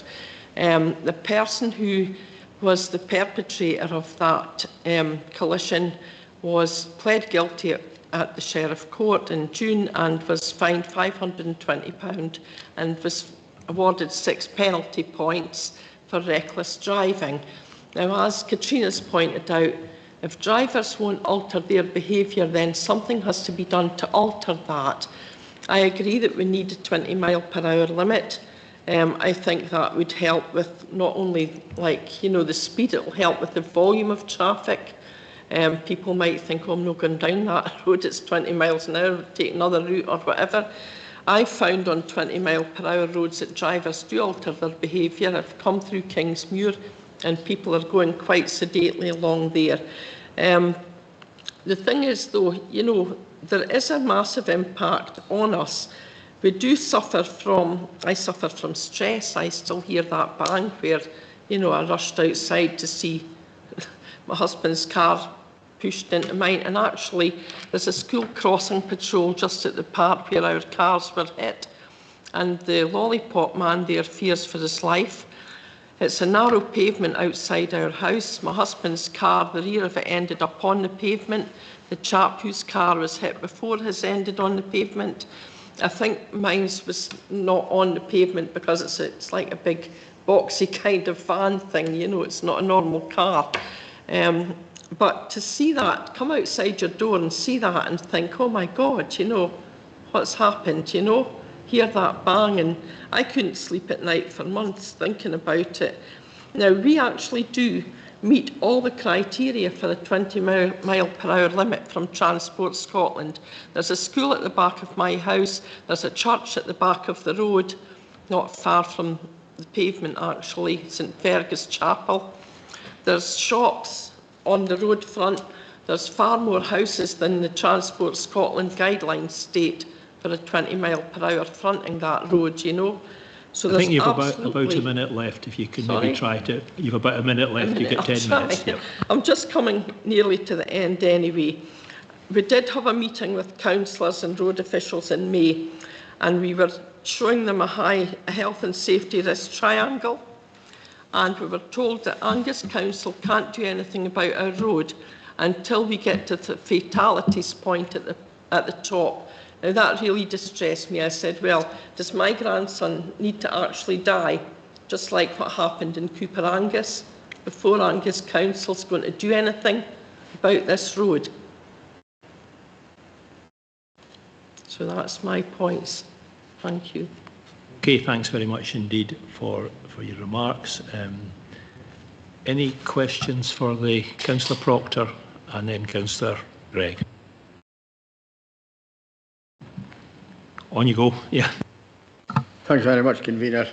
And thank you, Katrina and Catherine, for coming here today. I'm very familiar with the road myself, although I don't live in Forfar. Now, is there a specific point in or part of the road which you feel is maybe prone to sort of, the activity you've described, or is it the whole road coming from the very top? Down beside the junction, beside Frank's chip shop, and the other residents who were hit are up at the other end near the car wash, because it's like some people call it a rat run. You can come straight in from the A90 straight down right through the town until we get to the junction. Some of them don't even stop at the junction actually, just keep going along St James Road. But I mean the bit sort of going towards the A90 past that, past the car wash, where the dog place used to be. Is that sort of under the same sort of... Oh yes, yeah. Okay, thank you. I think they see higher speeds up here than we do. But we're even frightened to come out of our house and go in the car because there's vans and everything just flying past. They don't stop for you. Okay, thank you. Okay, thank you, Councillor Gregg. Thank you, Convener. Thanks for coming along today. Within our combined papers on page 73, under 5.2, it says residents request that members consider various traffic calming options. These are outlined in the petition as follows. Number 1, time traffic signals. 2, traffic islands. 3, reduction in speed limit with or without camera. And 4, increased parking. Specifically in relation to 5.23, reduction in speed limit, on the 21st of August, Councillors Clark and myself attended the Forfar Community Council, and if I can read from their published minutes here, it says that the group are not looking to reduce the speed limit of the road. The aim is to place measures or modify drivers' behaviour which may lead to lower speeds. So, with regards to your position and what you said at the Community Council, which was minuted, are you still looking to seek a reduction in the speed limit? With respect, that may not be relevant because we have got, as we said, a separate group, the member officer group, that are looking at a speed limit strategy for the whole of Angus, and really that will, the idea there is to come up with a sort of coherent, data-driven scheme for the rest of Angus, and that will include Dundee Road. So what the community said at a community council meeting, I would suggest, isn't really relevant, I would suggest. If that was the case, then there's two conflicting stories with regards to the petition, hence why I specifically asked the question, are they looking for a reduction in speed or not? Yes, I take on board what you've said, there is a mock that has been set up. I've heard the deputation, you have asked for a reduction in speed, that's what they've said today, so you know, I think we take that as their evidence. Councillor Clark. Thank you, Convener. And as Councillor Greg Ross is his first name, sorry. He's right, we were both there. I think we might be conflating a couple of things, though. I don't think it's particularly relevant, really, what was said and what was minuted, to be honest. Because as the convener says at the start of this, we've heard today again this distressing story. But nevertheless, it's going to be at the next meeting that's going to have its teeth. So I think, as convener says, I don't really see, he may well be right, but I don't think it really matters that much. Okay, thank you. Are there any further questions? Nobody online. Okay, well, thanks. Councillor Cowdy. Sorry, I just had a question for the roads team. Are they on the call? Yes, yeah. They are indeed. I think Mr. Daly or one of his staff will be online. I don't know if they...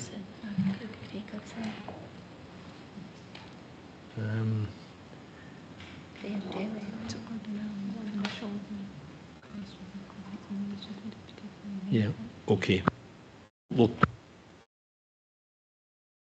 We'll move on to the what we're asked to do, which is thanks very much for the presentation. You can return to your seats and you can stay for the rest of the meeting if you wish to, but we will deal with this item fairly quickly, hopefully. So we've essentially at 3 points got to consider what course of action we want to take. I would propose to the committee. Point of clarification: are we getting the opportunity to have comments? Yeah. You want to make comments, okay?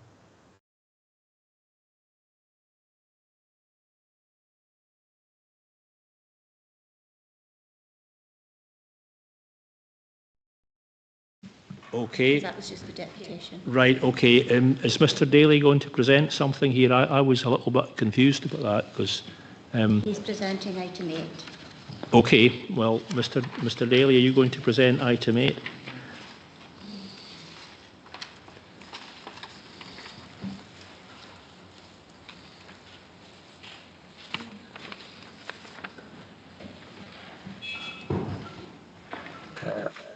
Apologies for the delay.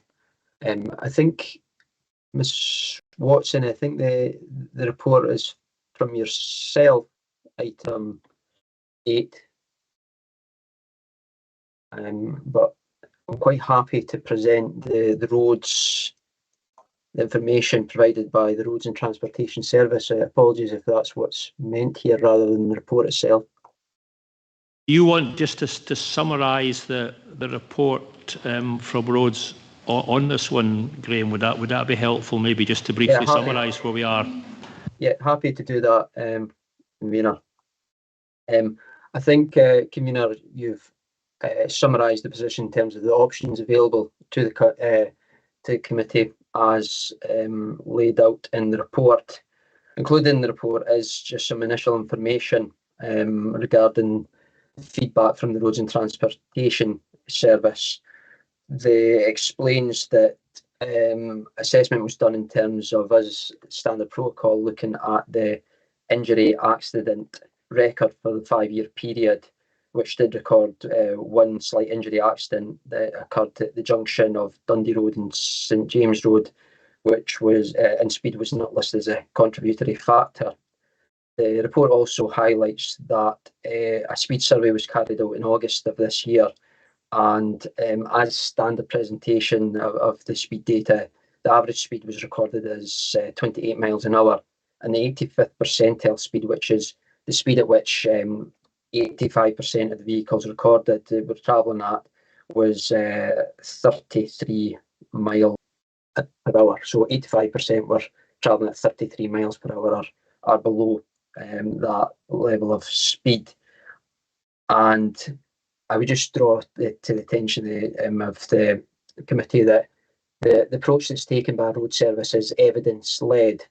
And obviously we heard today the feelings of the local residents, but the approach has always been that we look at the evidence, which is, as I've just presented there, and this would suggest that there isn't a requirement for immediate action, and the speeds and the records aren't dissimilar to what we experience elsewhere. However, I would just caveat that by saying that, as already mentioned earlier, there is a member officer working group that's looking at the option of applying 20 mile an hour speed limits further across Angus, and there is currently a public consultation regarding this matter that we are promoting and encourage people to participate in at the moment. So that summarises the position of the road service at the moment, and is mentioned in terms of just in the report, the options available to the committee are just as laid out, and one of which is to refer it to communities, as you have already highlighted, Convener. Okay, thanks very much for that, Mr Daly. Questions? I think Councillor Cowdery's got a question for you.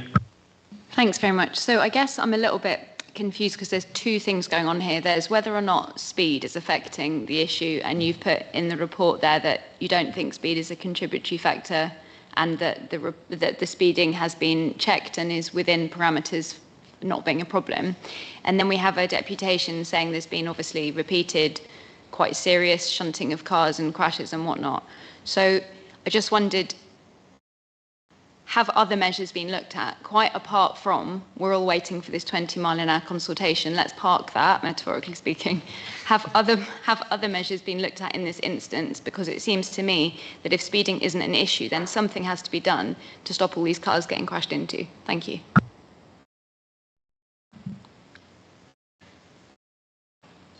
Convener, would you like me to?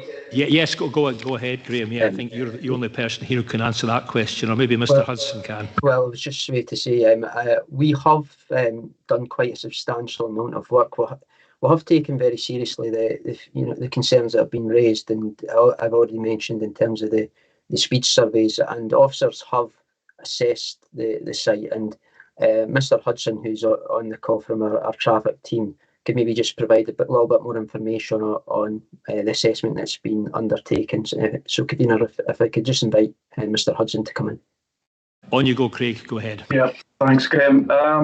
As Graham touched on, over a number of years now, we have undertaken speed surveys when concerns have been raised. I think, again, as Graham said, it's very much an evidence-based approach. So us, Councillor Cowdery, really to investigate further is when we get an 85th percentile speed of 35 or above.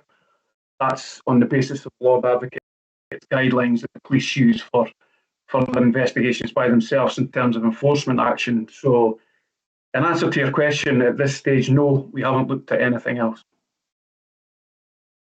Okay, that's at least clarity. Thank you very much.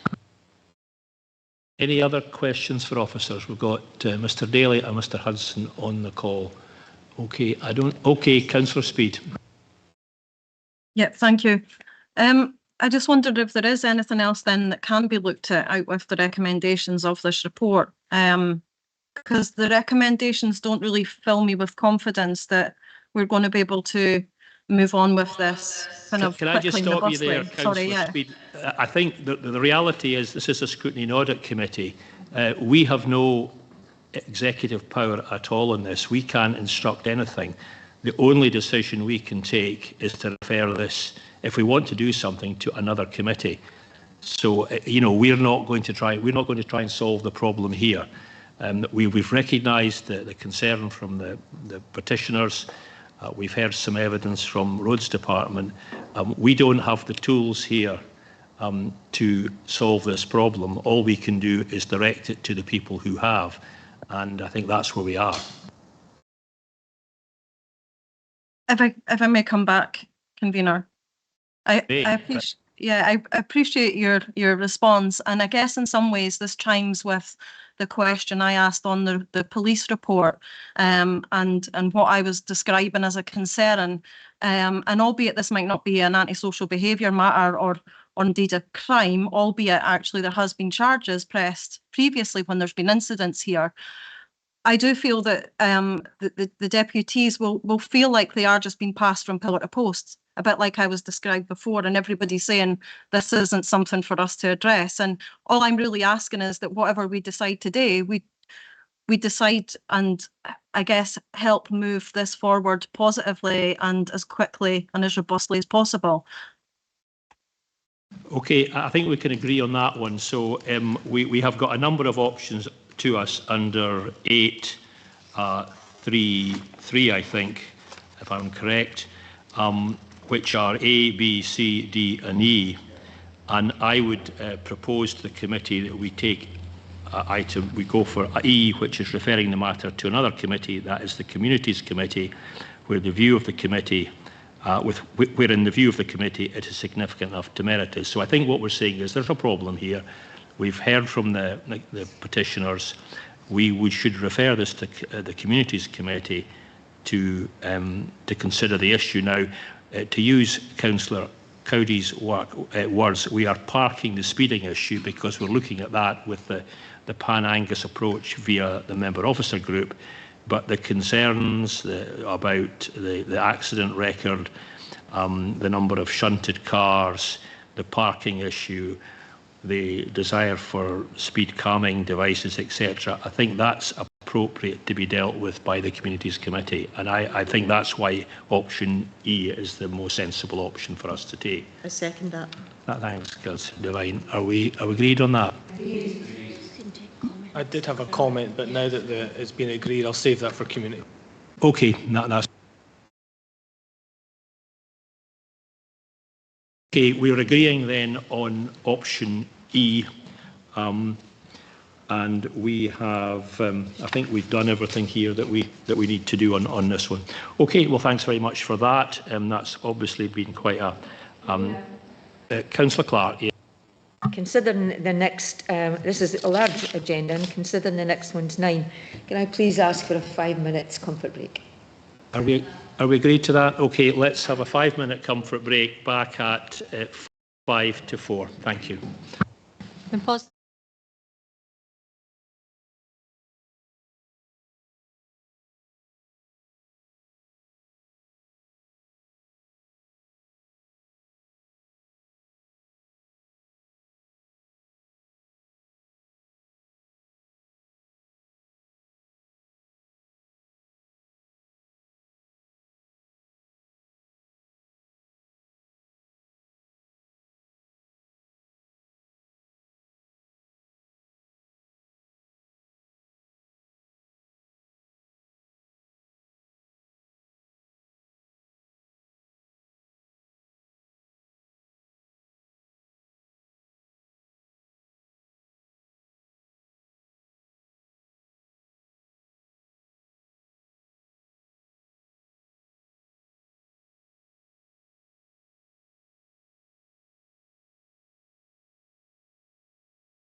Can we start the live stream, please?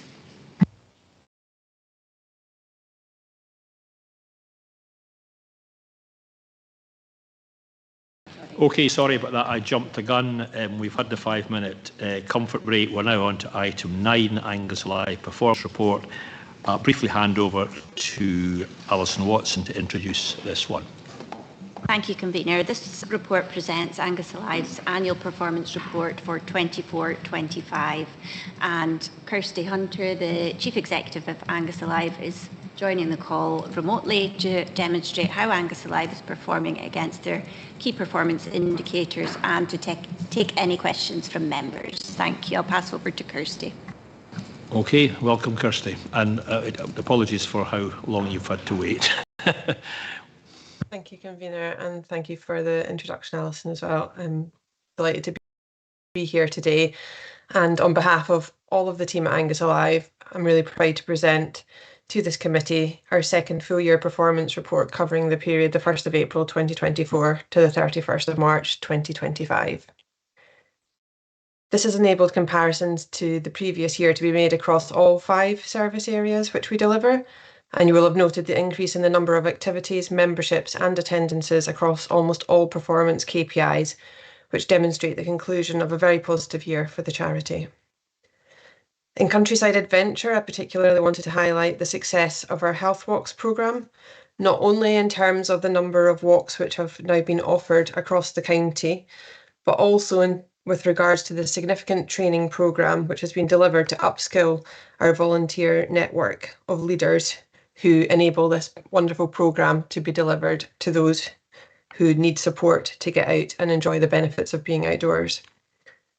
We have trained 197 walk leaders since January 2023, and in particular then given additional skills with regard to 23 people being given dementia-friendly walk training and 14 for strength and balance training. I think it's particularly important to highlight this because it helps us to cater for a range of different conditions and needs in terms of people that are coming on the walks across the county. In our libraries, I'm sure that you'll agree that a 14% increase in physical visits to our libraries is really excellent to see and helps to demonstrate that local communities are still valuing this opportunity to visit these important community hubs located within the heart of each of the boroughs and also within our mobile libraries that take that service out into different parts of the more rural aspects of Angus. They are also, though, in addition, taking advantage of our digital offering, which has also continued to grow significantly over the past year. Our latest funded project in libraries has enabled the development of sensory story bags to add to the offering that's already in place, and these can be taken out by anybody but are specifically designed to support children with additional support needs and their families and to foster a love of reading and support their learning. So please do share with your constituents and communities that these are now available for use, and supporting them there are also sensory sessions being held now in each of our libraries, and this has been achieved through funding delivered through the Public Library Improvement Fund from SLIC, the Scottish Library Information Council. Within museums and galleries, I particularly wanted to draw your attention to 2 funded projects which were concluded during the 2024-25 period and demonstrate the team's continued success in attracting grants to develop the service further. The Natural History Collection has been digitised through funding from Museums Galleries Scotland and has enabled the recruitment of a part-time collections technician to complete that work and better understand more of the treasures that we have within the Angus collection. We've also launched a new retail space to contribute to income generation by our Museums and Galleries team, and the bespoke products showcase the incredible Angus collection and unique museum buildings which we have in Montrose, Arbroath and Forfar, and they've been extremely popular so far. So if you're looking for a unique kind of Angus gift in the run up to Christmas, please do pop in and have a look at what's available in our museums. I'd also highlight, whilst it's not in the report, that we now have a further project that was being undertaken during 2024-25 but will be concluded during 25-26, Perspectives Collecting the World, which is the conclusion of our World Cultures project with Museums Gallery Scotland funding that's currently on display at Montrose Museum. And having recently attended the exhibition opening, I would encourage you, if you've not already had the opportunity, to pop into Montrose Museum to see that fantastic exhibition, or when it arrives in Forfar in the new year for the second iteration at the Methven Museum and Art Gallery. Within sport and leisure, our Be Active membership continues to perform extremely strongly, with over 10,000 members now enjoying our facilities across Angus. The renovated fitness suites have seen a 16% increase in usage, and in 2024-25 we also launched 2 Elevate studios to offer a boutique functional experience for fitness to attract and retain members. Within the wider team, however, we have also been really busy, and the community sports team have launched a new provider accreditation scheme for sport, or PASS as it's more commonly referred to, in November 2024. I'm delighted to advise you that 23 clubs have already become fully accredited in the 24-25 period, and a further 18 clubs were working with our community sport team towards accreditation. And this helps to ensure that clubs and providers based or operating within Angus are quality assured. Parents and carers who have young people attending these clubs can be confident in terms of the type of service that they're being offered and the safety of participants. And I'd like to thank both our community sport team for working with Sport Scotland and other partners to develop this, but also our clubs for getting involved and making sure that we provide a really strong club sport scheme and pathway within the Angus area. A particular area of success has been delivered by our health and wellbeing team, which has seen a 219% increase in referrals through crucial partnerships that have been delivered via the Angus Prevention and Proactive Care Group, and made possible by achieving external funding to increase staffing within the team. I'd also like to note that there's been a 20% growth in children enrolled in our swimming programmes, and not only have we seen a growth in attendances, but we've also enabled some training of 30 additional swim teachers through the Scottish Swimming Teacher Qualification to ensure that we have succession planning within the team, and have been able to provide additional sessions to ensure that any waiting lists are being managed effectively. Theatre and Venues has continued to have a strong performance in 2024-25 and to develop further in terms of our strategic programming, operational delivery and also audience development initiatives. Not only have there been more shows that have been hosted within our theatre and venues, but also higher audience numbers, which has increased our occupancy levels and is something that the team are rightly very proud of. We continue to also have an increase in venue hire, which has gone up by 5% over the past year. And I think that that helps to complement the actual shows and performances that we bring in ourselves with community activities that happen within these spaces. That's a brief summary of some of the highlights. I'm sure that you'll have read the report in detail as well and may have some questions which you'd like to ask. So I'll maybe pause there and hand back to you, Convener. Okay, thanks very much indeed, Kirsty. Questions? I've got Councillor Bell, Councillor Gregg to start with, and then Councillor Devine. Councillor Bell first. Thank you. Kirsty, thank you very much. This is a really interesting report and lots of positives in it, which I know you'll be pleased about. First of all, I wanted to congratulate the team on the work that they have been doing on prevention and proactive care. It really grabbed the attention of the Chief Medical Officer in April when he came to visit, and was something I was speaking to him about last week. So I'm interested to know what the funding position is going into the next financial year and perhaps beyond in relation to that external funding that you mentioned, because I think it's such a valuable initiative. I'd be keen to see that continue, and the health walks have been amazing. And I can see the buzz around that. The other thing that I wanted to mention was, you'll be aware, obviously, I asked you a few months ago about decolonising the museum's collection, which I think is really interesting and such an important thing that we need to do. So thank you for that, and I'd be particularly keen to see a section in the next annual report around that in particular. If you can speak to your colleagues about that, it's worthy of highlighting. Thank you very much. Was that a question, or was there a question? That was just a comment tagged that's on a the comment, end. yeah. But, well, it was a question because I wanted to highlight it and make a request to have it in the next annual report. So, chancing my arm. I apologise, I'd missed the question at the beginning. Thank you, Councillor Bell, for both of the questions, I think. In terms of the funding position for the prevention and proactive care work, I think it would be important to highlight that the initiative was enabled to commence when there was funding put into the pot by Angus Council, Angus Health and Social Care Partnership and Angus Alive, which funded the first 2 years of the proactive and preventative care group, and the activities and works that are happening off the back of that, which includes the activity within our health and wellbeing programme. We then went out to get additional funding to ensure that we were able to continue to operate the programme. We were successful in an application to the NHS Charitable Foundation, and that takes this year and also next financial year, so through to the end of March 27.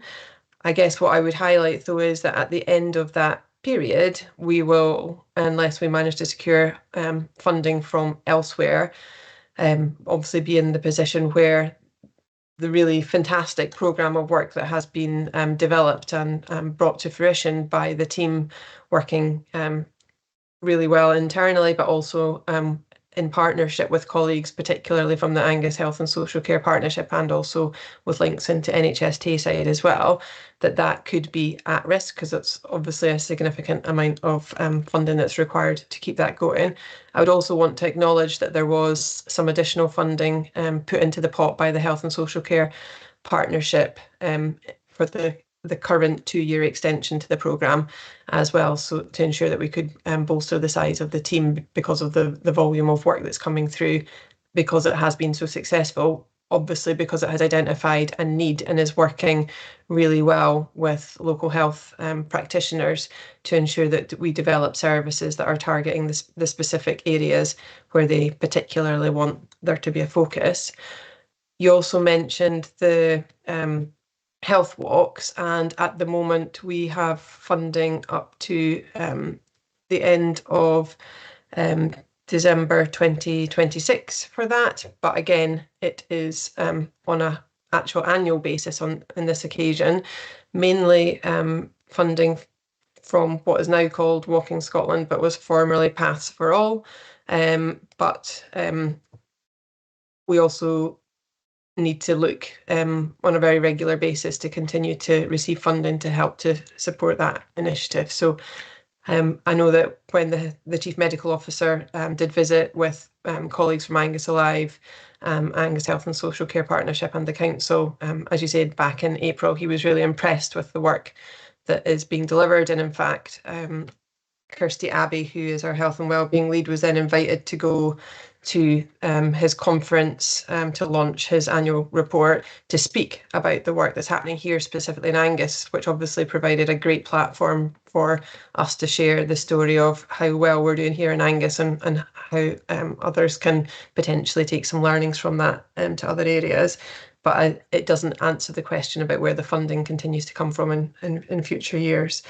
In terms of the decolonising of the collection, we have, through the World Cultures project funded by Museums Gallery Scotland, also made connections with other universities and institutions, both here in Scotland and further afield, looking at the decolonisation of the collection, and also making sure that the policies that we have in place, should we have any requests for repatriation of specific items coming through, that those are in place and ready to be brought into action should should that be something that needs to happen. And if you do get the opportunity, or if colleagues get the opportunity to go to Montrose Museum, I think you'll recognise that the difficult stories of empire and the legacy of where some of the items from the collection have come from historically is addressed in a really upfront way in terms of the panels that are up with regards to both the overall exhibition and the specific items that are on display. Okay, thanks very much indeed for that. Right, I'm going to give you the batting order. We've got Councillor Gregg, Councillor Devine, Councillor Speed, Councillor Proctor and Councillor Melville, and I am going to be strict. One question, please, strictly only. Okay, and hopefully a short question. Thank you, Convener. I was quite pleased to read on page 106, so that's of the combined papers with regards to museum visitors, and that they have gone up, albeit just a little bit, but then in quarters 1 and 3 saw significant growth. So that's really good to see in the remaining museums that we have left. My question is, what are you going to do, or have you got any plans to sort of to maintain those figures, or even better to increase them ongoing, or especially as we're sort of coming into the winter months when people are less keen to sort of travel out? Thank you, Councillor Gregg. And I think, as you've recognised within your question, the team have actually done a fantastic job to maintain those visitor numbers, because actually those visitor numbers have been maintained despite the fact that we are now operating 3 museums and gallery spaces rather than the 5 that were operated in the previous year. So I think that shows a really strong performance for the 3 museums that are within the portfolio now. With regards to what are we going to be doing into the future in that area, over the winter period in particular, we have the winter show, which happens within the Meffian Museum and Art Gallery, and that's always something that is extremely popular and well attended by people not only from within Angus but also from further afield, both in terms of the artists that put forward works for consideration and for display and sale, but also in terms of people that are coming into the building to enjoy that particular exhibition. We also have, as I said already, the exhibition that is the culmination of the World Cultures Project, which is on display currently at Montrose Museum. And we obviously the Signal Tower continues to have its displays open as well. We do run, in addition, a number of activities, and that will continue through the kind of off-season and in terms of museums and galleries. And you'll have noted from the report that the attendances at the number of museum activities, whilst the number of activities was lower, the attendances were significantly higher.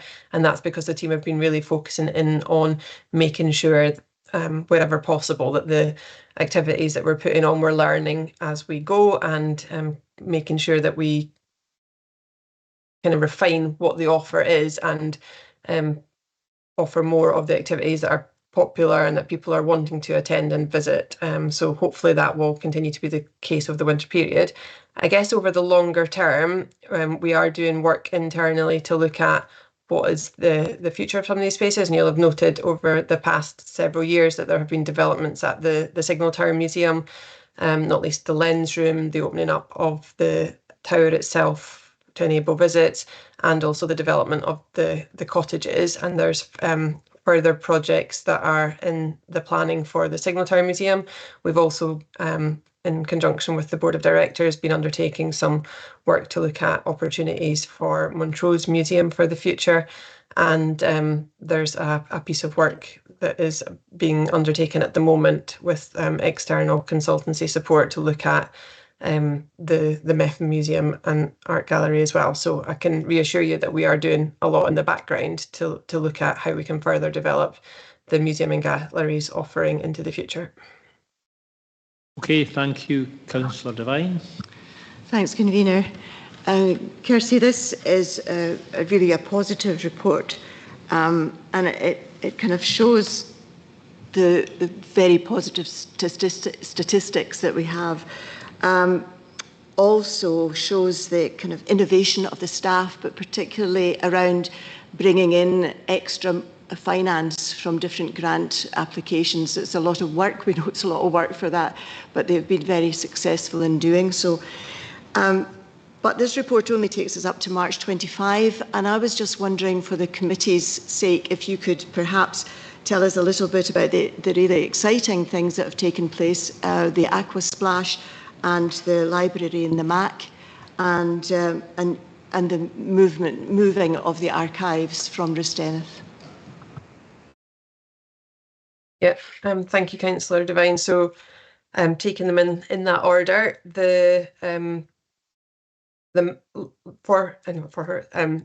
Monifeith Library has, of course, moved now into the Monifeith Activity Centre, or the MAC, as it is more commonly referred to. And not only are the team really enjoying the opportunity to be part of that community hub right at the heart of the Blue Seaway in Monifeith, but it has also been absolutely fantastic in terms of our figures for the library. So in the period since we reopened at the start of June till the end of August, we have had 414 new members join Monifeith Library, which is more than all of the 12 months prior to that combined.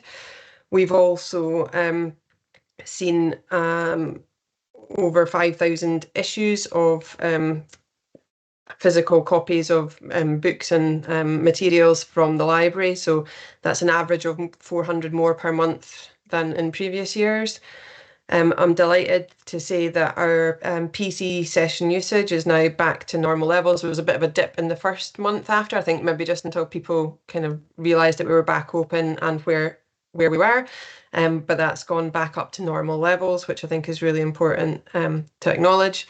And then just in terms of the average number of visitors that we're getting on a monthly basis, that has almost doubled. So all in all, an absolutely fantastic set of results. And I would just say a well done to the team for a really smooth transition from one physical location to the other.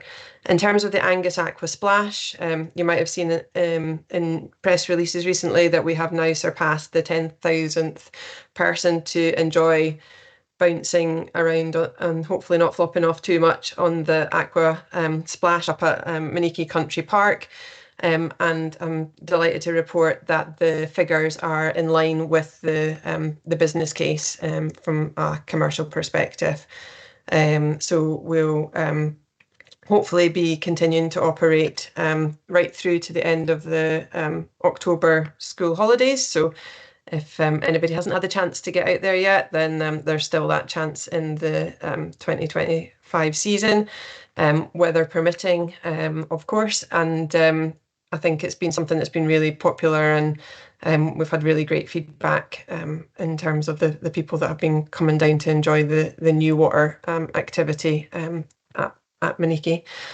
I'd also maybe just highlight that we now have the equipment for the opportunity for those who maybe aren't physically able to get out and onto the Aqua Splash, but maybe would still enjoy and benefit from the opportunity of being in the water and out near the Aqua Splash when maybe other members of their family or friendship group are partaking in that activity through the use of a floatable wheelchair and a plinth for enabling that to happen as well. So our disability and inclusion lead has been instrumental in pulling that together and getting sessions for people of different abilities to be able to enjoy being out in the water together. So hopefully that's something that, particularly as we go into next season, will be well used by people from Angus and also visitors to the area as well. And then finally, just to say in terms of the Arbroath relocation to Arbroath Library of Angus Archives, so that went very smoothly back in sort of February, March time, just at the conclusion of 2024-25. And the archive has reopened in the offering is more limited at the moment than it would normally be, and that's because we have the works that are going to be coming up for the refurbishment of the library downstairs, and when that takes place, we will be relocating the library temporarily upstairs to where the archive has now moved.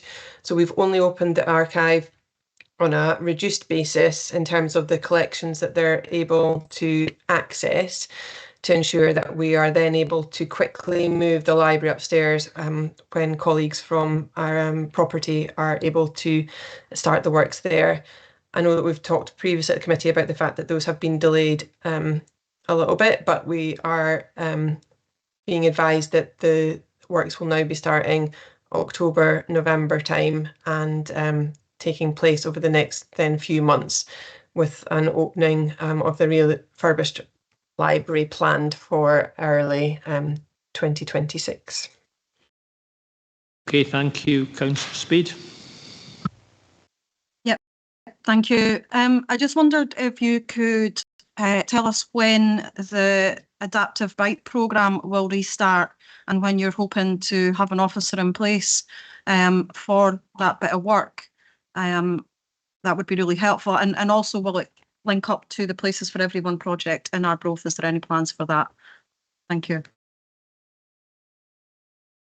Thanks, Councillor Speed. And I'm going to have to take part of that question away and then come back to you after consulting with the team. Pleased to confirm that we have been successful in an application to TrackTran along with partners in the area for new adaptive bikes to expand the programme to new areas. And we have also approved through the Angus Alive Board of Directors some funding from our investment fund to help to replace some of the bikes at Miniki Country Park as well. So there is definitely a lot of activity in this space, but I will need to take the other part of your question away, I'm afraid, and come back to you. I'll get our disability and inclusion lead to respond to you on those 2 points. Thank you. Okay, thank you. And Councillor Proctor. Thank you, Mayor. I think Councillor Devine was reading my mind, because A, that was exactly the preamble that she gave I was going to say, and B, the questions are exactly the same. And Kirsty's asked them full well. I'd just like to say, Kirsty, are we at the right time to maybe mention our potential project, Kosovo 25, which it seems to be going ahead? Kosovo 25, yeah, no, we can talk about that if you want. Yeah, so K4 and Kosovo 25 is a exhibition that we've been approached to help to host within Angus, and we have been working with colleagues in the council to identify how this can be used to celebrate or to recognise the anniversary of 25 years since the conflict in Kosovo, and particularly the participation of the 45 commandos from Arbroath in that particular exercise that was undertaken in Kosovo 25 years ago. There'll be an initial exhibition within Arbroath Signatory Museum, and then it will move subsequently to the Methven Museum and Art Gallery, I believe. So there'll be a two-stage exhibition. I know that our Arbroath Commandos are working through the photographs which were taken during their deployment to identify former service personnel who were within those photographs, and to really bring that local connection to the story as well. So I know that there's a Heritage Lottery funding application that's in at the moment to support the exhibition taking place, but also I think it's important to recognise that it's something that is really quite exciting for Angus to be able to host something like this, and I would hope that it's something that people will be able to visit when it comes to the area. And we've been working with Sita Kamari from Heartstone to bring that together. So we'd like to thank her also. Okay, thank you. Councillor Melville, you had your hand up, but you've taken it down. Did you have a question or not? It's been answered, Convener. Okay, thank you. So I've got Councillor Shepherd and Councillor Clark, the last two questions. Councillor Shepherd. Thanks, Convener. Just a brief question on swimming pools in Angus. I see from the report there was a 14% decrease in basically public use, but then a lot of that's been taken up by other fitness groups, it says, which is good. But I was just wondering, like a lot of local authorities have had to close, or Angus Alive type organisations have had to close their swimming pools. And in Angus, that's something also we don't want to see. So would I be right in assuming that as long as we maintain a healthy level of Be Active memberships, then that kind of secures the future of our swimming pools across the boroughs? Would that be correct? Thanks, Councillor Shepherd. So obviously, as you're saying, the Be Active membership and also the pay-as-you-go sort of casual admissions to our sports and leisure facilities are a key component of our ability to ensure that there's sufficient income, revenue coming in to support ongoing delivery of services. In addition to that, there's obviously management fee that we receive from Angus Council, which helps to support that. And I think it would be important to acknowledge that contribution as well.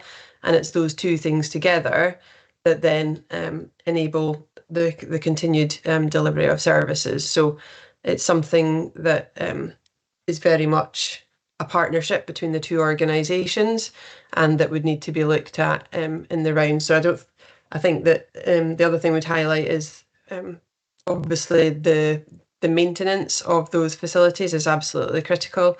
And then I know that there's some work that's going on working with colleagues from infrastructure and environment, looking at pool plant and air handling units and things like that to ensure that those are being maintained and looked after, and that will be absolutely critical to the continued operation of these facilities as well. So it's really positive to see that work coming forward at some of the locations. So I think it's a real team effort from both ourselves and council colleagues, and it does involve, yes, the income from the Be Active, but also from, as I said, casual attendances, and also a contribution from the management fee that we receive from the council every year to ensure that those services can continue. Okay, thank you. And final question from Councillor Clark. I'm going to be cheeky, Convener, and say to you that this isn't actually a question, it's a very quick comment. It requires no in-depth answer, if you don't mind. I'm going to say it anyway. Kirsty, I'd like you to know that quite recently I was attending the Maggie Centre out at Nine Wells. I then discovered in my local library that Macmillan nurses, well, at least Macmillan volunteers were in there for, I didn't have cancer, thank the Lord, but there were cancer patients receiving some help with wigs. Now, I have to commend that. That was Gary great. It was wonderful, wonderful to see that. Also, again, to chuff you up a wee bit about people being able to go in and getting equipment that they might not be able to get, like sewing machines, like hand drills and all sorts of things. Now, I don't know that that might be available all over, but it's in Forfar. At the time it was in Forfar. I don't even know if it's still there. And I think that is definitely to be commended. So, you know, just accept the plaudit. It was amazing to see it, and for that particular time for me it was just quite fantastic. Thanks. Okay, thanks for switching us on to comments. Any other comments from any other elected members there? I don't think there's any comments. I would just say, Councillor Speed. Thank you. Yeah, a lot of good work going on, and obviously a lot of support needed in terms of being able to continue to make those improvements, especially in terms of infrastructure, so that you can be sustainable. I didn't get the opportunity to ask another question, which was on access office services. I do note that there is an increase there in terms of the access offer and the support that can be provided. It would be good just after today's meeting just to drill down a little bit more on what the reasons perhaps why that is, and whether you're managing to capture kind of like the time taken to support people, and knowing whether people are coming at the start of their journey or whether it's later on after having been perhaps passed around from service to service and not getting anywhere. So yeah, hopefully catch up with regards to that piece of work, because as you know, it is an area of interest. Thank you. Okay. No further comments? Okay, I would just say that there's some very strong numbers in the report. I think the library attendance is very good, sports centres attendance very good, and I think the Be Active numbers at over 10,000 is excellent. So that's as far as I'm concerned, a great report. So thank you, Kirsty Hunter, for that, and we have noted and scrutinised that report, I think, pretty fully. And we'll move on to item 10, which is Angus Council's Plan Annual Performance Report, and I'll hand over to the Chief Executive. Thank you very much. A brief introduction from myself. So this is the Angus Council Plan and Annual Performance Report for 24-25, and the report, I think, provides a comprehensive update on progress that's being made against the priorities set out in the Council's plan over the year.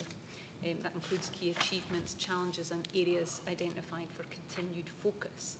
The report is also scheduled to be considered by Angus Council in October.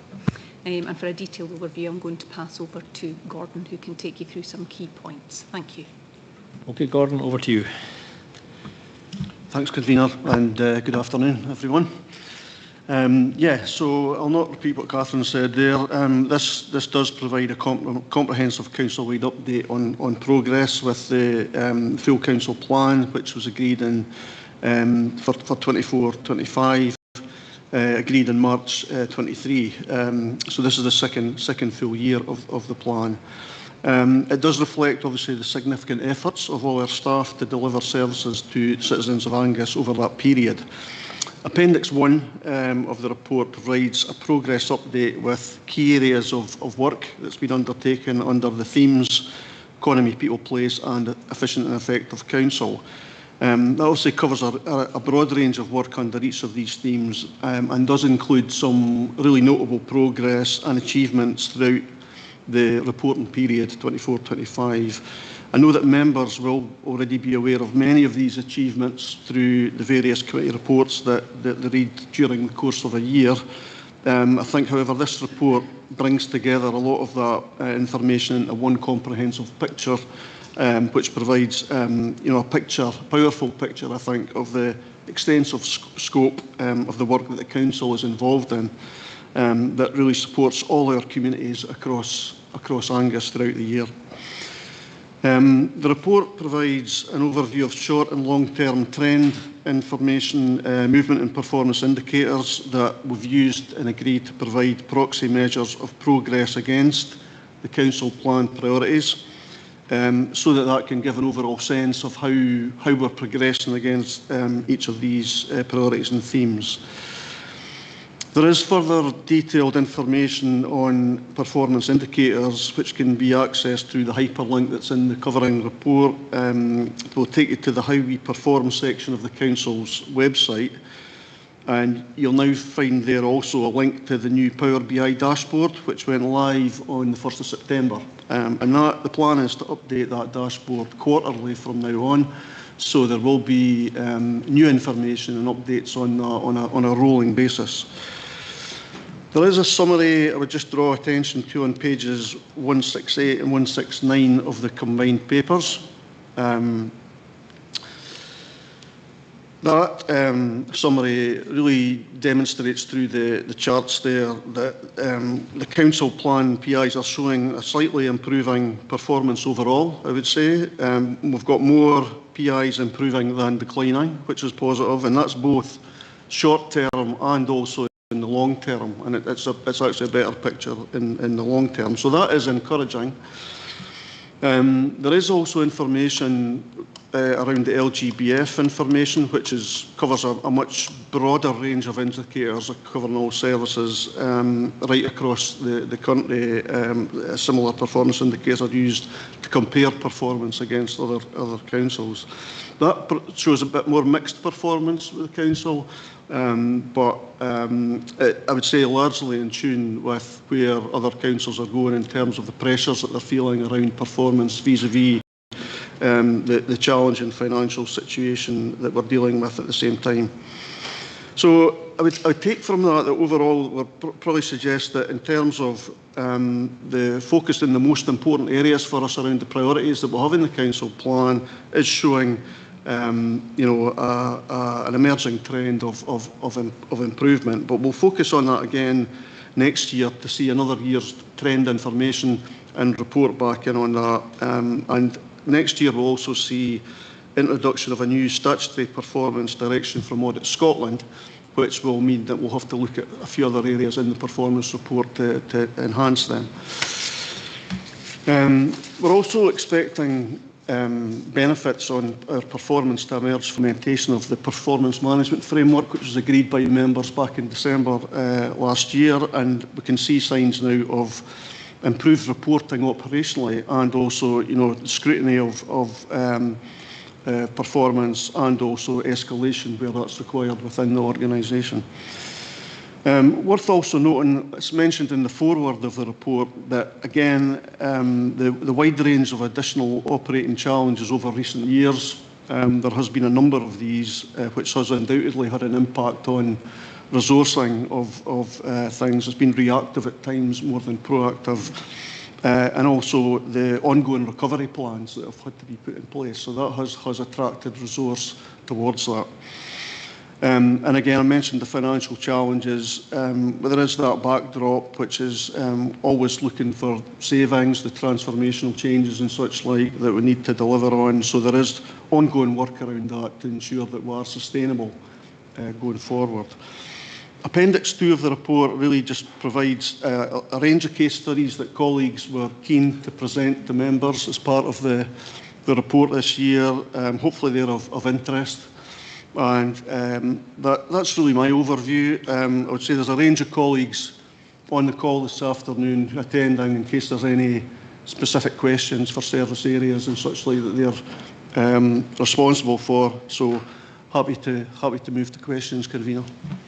Thanks very much indeed, Gordon. Questions from members. I've got Councillor Shepherd and Councillor Bell at the moment. So Councillor Shepherd.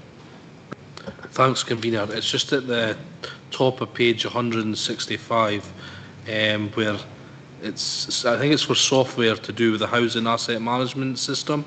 It says, issue has arisen with confirmation that middleware or flat files are required for integration between two platforms. Project board looking into terms of procurement as smooth integration is fundamental. I just wonder if someone could put a bit more across into layman's terms the effect that's had on the service, and maybe why that wasn't identified in like recommendations for changing IT packages, because we get a lot of those papers coming to us, and I like to think that those risks would have been captured at that point. Thanks. Thanks, Councillor Shepherd, for the question. I think my colleague Andrew Howe is going to try and answer that question. Yep, thank you very much for your question. So this was a very specific project to deliver a housing asset management solution. When we went to procurement, there was a key requirement that the system is able to integrate with our housing system, two different suppliers. It is still the case that integration is being progressed, but it's provided an additional challenge. So the supplier is not able to provide it in the way we would like it to be provided. So we wanted it to be at no additional cost and a not particularly onerous process, but it's taken a little bit longer. The supplier, we're still working with the supplier quite closely.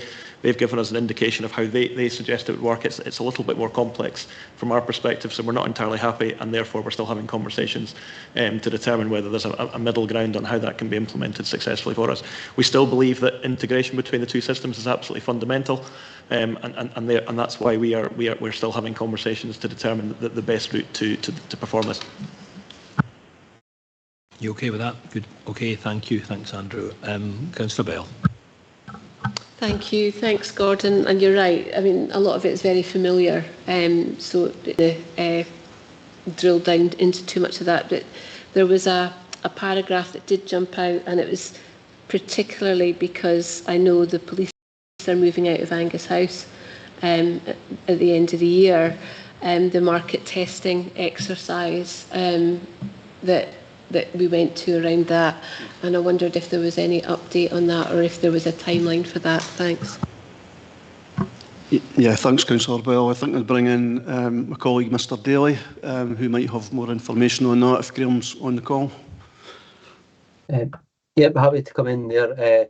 Yeah, just to update the market and exercise of Angus House began in September. So it was agreed at committee in May, but for different reasons, it was September before it was put on the market. We agreed that we would market it for up to 18 months. And the intention is to bring a report back following that marketing exercise. As you put, as was highlighted, this was to test the market. So it will be around about March would be the conclusion of that 18-month period. Okay, thank you for that. And Councillor Speed. Yep, thank you. I'd previously asked around purchase to pay during previous reporting, and I just wondered if I could get confirmation of where things were at with that, because it was earmarked to make a kind of significant saving to the council. Do we have an update, please? Thanks, Councillor Speed. I don't know, I think Linda Thompson is now the chair of that board, who is possibly on the call. I don't know if Linda's on or not. Yes, it is. This is popped up now. I'll pass over to you, Linda. Okay, Linda. Right. Thanks for popping up. Thank you. So I'm not sure there are savings associated with it anymore. I think the reviews of the change programme. So I can see Ian nodding, so I know I'm right on that. So the project, as you'll know, has gone on for a number of years. And the amount of people we had in the organisation when we started the project is more than we have in relation to the project now. So the project is continuing. We have Integra in place now, and some people are using the system. We've had a few different services testing various elements of it. We've been working with other local authorities to see how they've implemented it. There are different variations of it.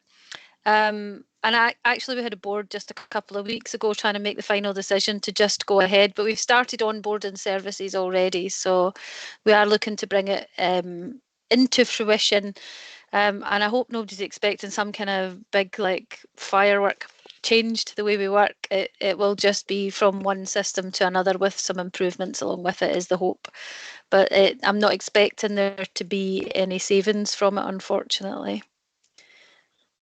Okay, thank you. Thanks for that update. Okay, thank you. Councillor Devine. Thanks, Convener. I'm looking at page 181, the Live Children's Services data reporting, which just sounds so incredibly innovative and very exciting to read, although it's taken a wee bit of time to get my head around it. But I would imagine that this also is going to bring, well, hopefully it will bring savings, with streamlining and bringing things together, but it should impact massively on services for children and families by the sounds of it. I hate to ask this really, but I think I would quite like some kind of briefing on that, maybe within FEDG or Family Education and Justice Committee, if that's possible. Thank you. Yes, I think Beth Reader is on the call, so Beth may want to come in on that actually and just come back with some comments. Thank you, Gordon, and thank you for the questioning, Councillor Devine. I think that we could provide some further information at a future Family Education and Justice meeting. I think just to set the background on that, we're utilising tools available to us within the council, including Power BI, to build your automated children's services reporting. we're still in the early stages, and I think I wouldn't necessarily like to promise that we would be delivering savings per se from that piece of work at the moment, but I think the best place would be for us to consider what that briefing might need to look like for you, and we could take that forward to a future meeting. Okay, thank you for that. No further questions. Any comments from any elected members? Just one from me. There was some training for elected members for the dashboard system, which I think I missed because I was off that day. So if you are going to have another session, that would be really good, because I'd like to have a look at it, and I haven't really done that so far. So that was the only comment from myself. But yes, a good report, and thanks for the contributions, Gordon. Okay. Okay, we've been asked to scrutinise, ask questions and comment on this report, so that has been done. That's item 10. We move on to item... Yes, okay, I'm being reminded we are approaching at 5 o'clock, and we need to suspend standing orders to enable the rest of the meeting to take place. Are we okay with that? Does anyone feel that we need a target time? Or are we just going to try and plough through it? Yeah. Plough through it. Okay, right, we'll suspend. I'm just going to remind everybody of duty of care. I think we have to be very careful with this, because there's still a lot to go through, Chair. So if everybody's minded to do it, then I won't stand in the way. But I do have a meeting later on, so I would have to get out and make a phone call at some point. So I would just have to say that. Let's take a rain check about 5:45. Okay, we'll see what we can do. Okay, we'll see how if we make good progress, then we'll maybe can finish it. But I take your point, Councillor. That's fine, Chair. So at the moment we suspend until 5:45. We will suspend standing orders or the time of the meeting until 5:45, then review matters then. Okay, we'll see where we get to by then. So we're moving on to item 11, the best value thematic work in councils, and that's over to Chief Executive. Thank you. So Gordon's going to continue to sit in his seat there. And this report summarises Audit Scotland's findings on how councils are redesigning services to deliver more efficiently with a focus on transformation and continuous improvement. Again, this report is due to be considered by P&R at the upcoming meeting. I'm going to hand over to Gordon, who's going to give you a little bit more of the detailed insight on the key messages and improvement actions that are highlighted. Thank you. Thanks, Catherine. I'll be brief. These members may be aware, these BV thematic audits now take place annually by Audit Scotland, and these feed into a national picture, which is quite helpful. Previous ones were around leadership of the development of the new local strategic priorities, and last year was workforce innovation. So we're on this year, it's the transformation theme that's been the focus. Para 5.1 sets out the scope of the audit, and Section 5.3 provides the key messages from the findings from the evidence that Audit Scotland found during the audit. I think overall this report really demonstrates that the Council is well aligned with best value principles and progressing transformation in a positive and proactive manner. The best value report includes two improvement actions. One is around the Council should ensure its plans for change are sufficiently ambitious to respond to its financial challenges.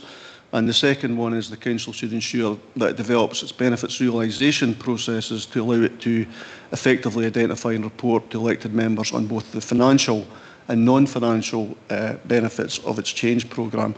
What I would say is that both these actions are very much in progress and on our radar to progress. So we've already got them in hand. Certainly the development of the change programme and the benefits realisation, we're conscious that there's an awful lot of information focused on the savings side, but there are non-financial benefits that I think we can improve our reporting on going forward, so we will focus on that. Overall, I would consider this myself to be a good report from Audit Scotland. It's fairly factual, but the evidence suggests that we're doing fine. Happy to take any questions. Questions for officers, Councillor Bell.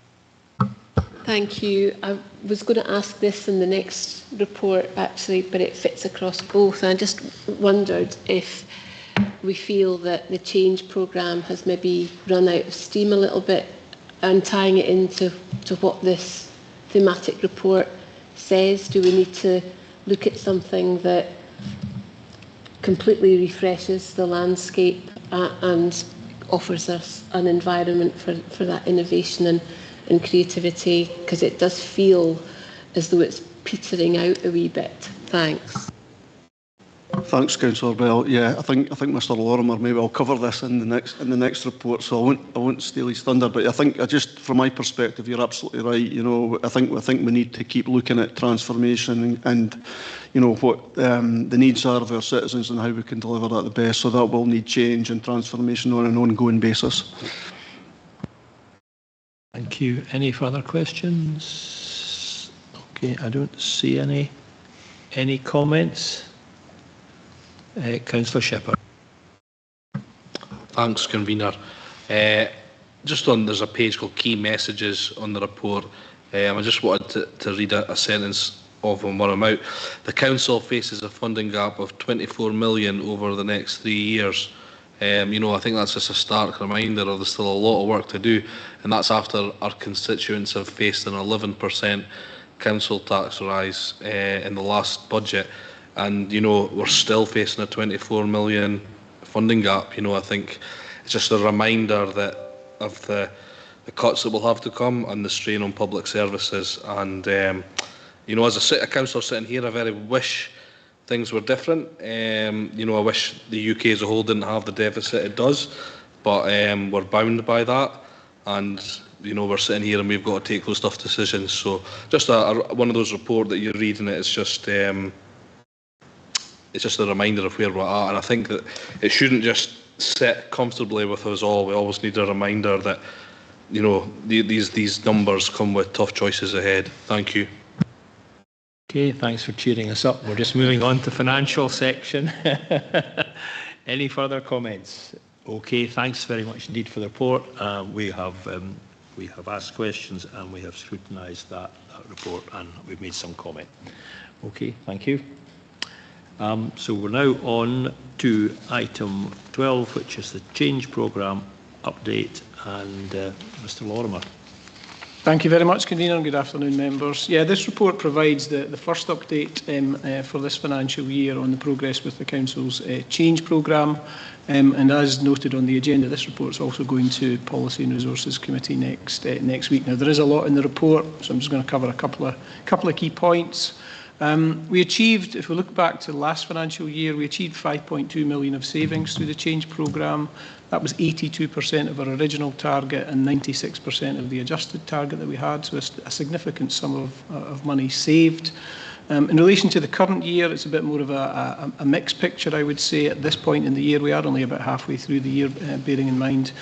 So at this point, we reckon 1.2 million, which is about 49% of the savings target, is regarded as complete.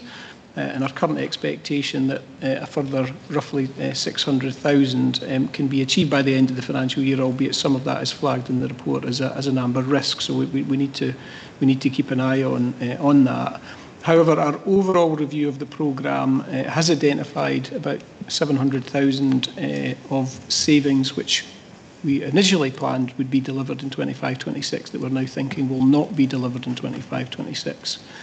Not achieving those savings would leave a significant gap in our budget and our finances, so the report outlines alternative savings proposals that have been identified to address that gap that's set out in the report. Now, the decision around that is for Policy and Resources Committee, but obviously it's here for scrutiny as well.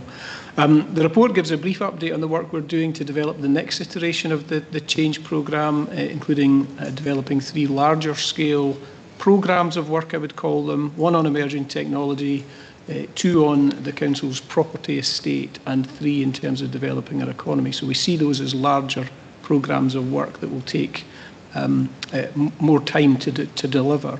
And in light of that, we're also identifying some further savings options across all services that will need to be considered in terms of balancing future budgets. We'll bring more detail on all of that later in the year. There's also quite a bit of detail in this report in Appendix 2 on the extensive engagement that we have had and we have on an ongoing basis with the Improvement Service. and that includes work underway nationally on the transformation work stream. So a comprehensive programme of work that we are involved in both locally and nationally.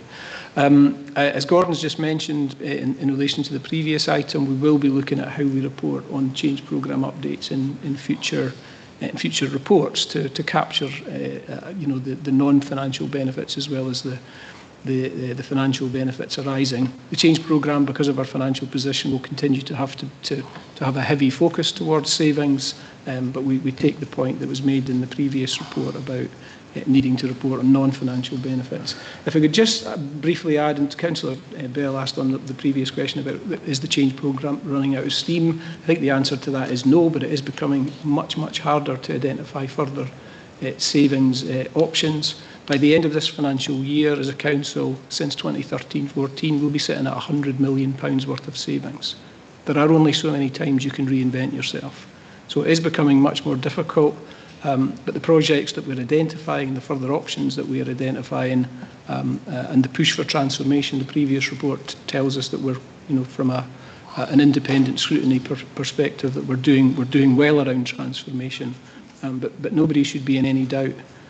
With every year that goes by, it is harder and harder to identify further savings options and opportunities. But we continue to work hard on that, and we will be bringing further detail on that later in the year. And with that, Convener, I'll pause and open it for questions. Thank you. Questions on this report? Councillor Bell. Sorry, just quickly. What sort of scale are we looking at in terms of single-person council tax fraud and incorrectness, please? So I think you're referring to one of the change programme, change fund bids was in relation to, yes, so we're doing an addition. We've always done some data matching around single person discounts using the electoral register information that we hold. That particular project is to go beyond that and do additional matching using, I think it's using a company that is part of the Cabinet Office and part of the National Fraud Initiative. So we expect that to deliver further results in terms of fraud and incorrectness. And if that does identify that single are being claimed in dwellings in Angus and that's not correct, then we will rebill accordingly and pursue any unpaid amounts. Hope that answers the question. Got a second one? Well, no, I guess we don't know the scale of it really until it's delved down into. I mean, currently, what is the sort of scale?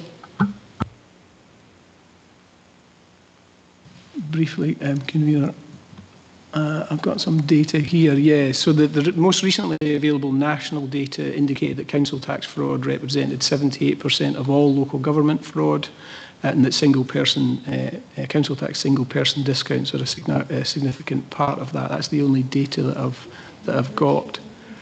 I don't know whether Ewan's put his camera on, so he maybe wants to add to what I have said. Over to you, Ewan, if you've got more data. Yeah, I do. Thank you. And to the direct question, what was the scale? The scale would be relatively low in terms of the change programme. The amount of money that was granted and was welcomed was £6,000 for the exercise, and thus far we're only part of the way into it, and we've identified £14,000, and we will be progressing and of course reporting when we're complete. But if the question is scale, the answer would be small, I think. Okay, thank you for that. That I guess is reassuring. Any further questions?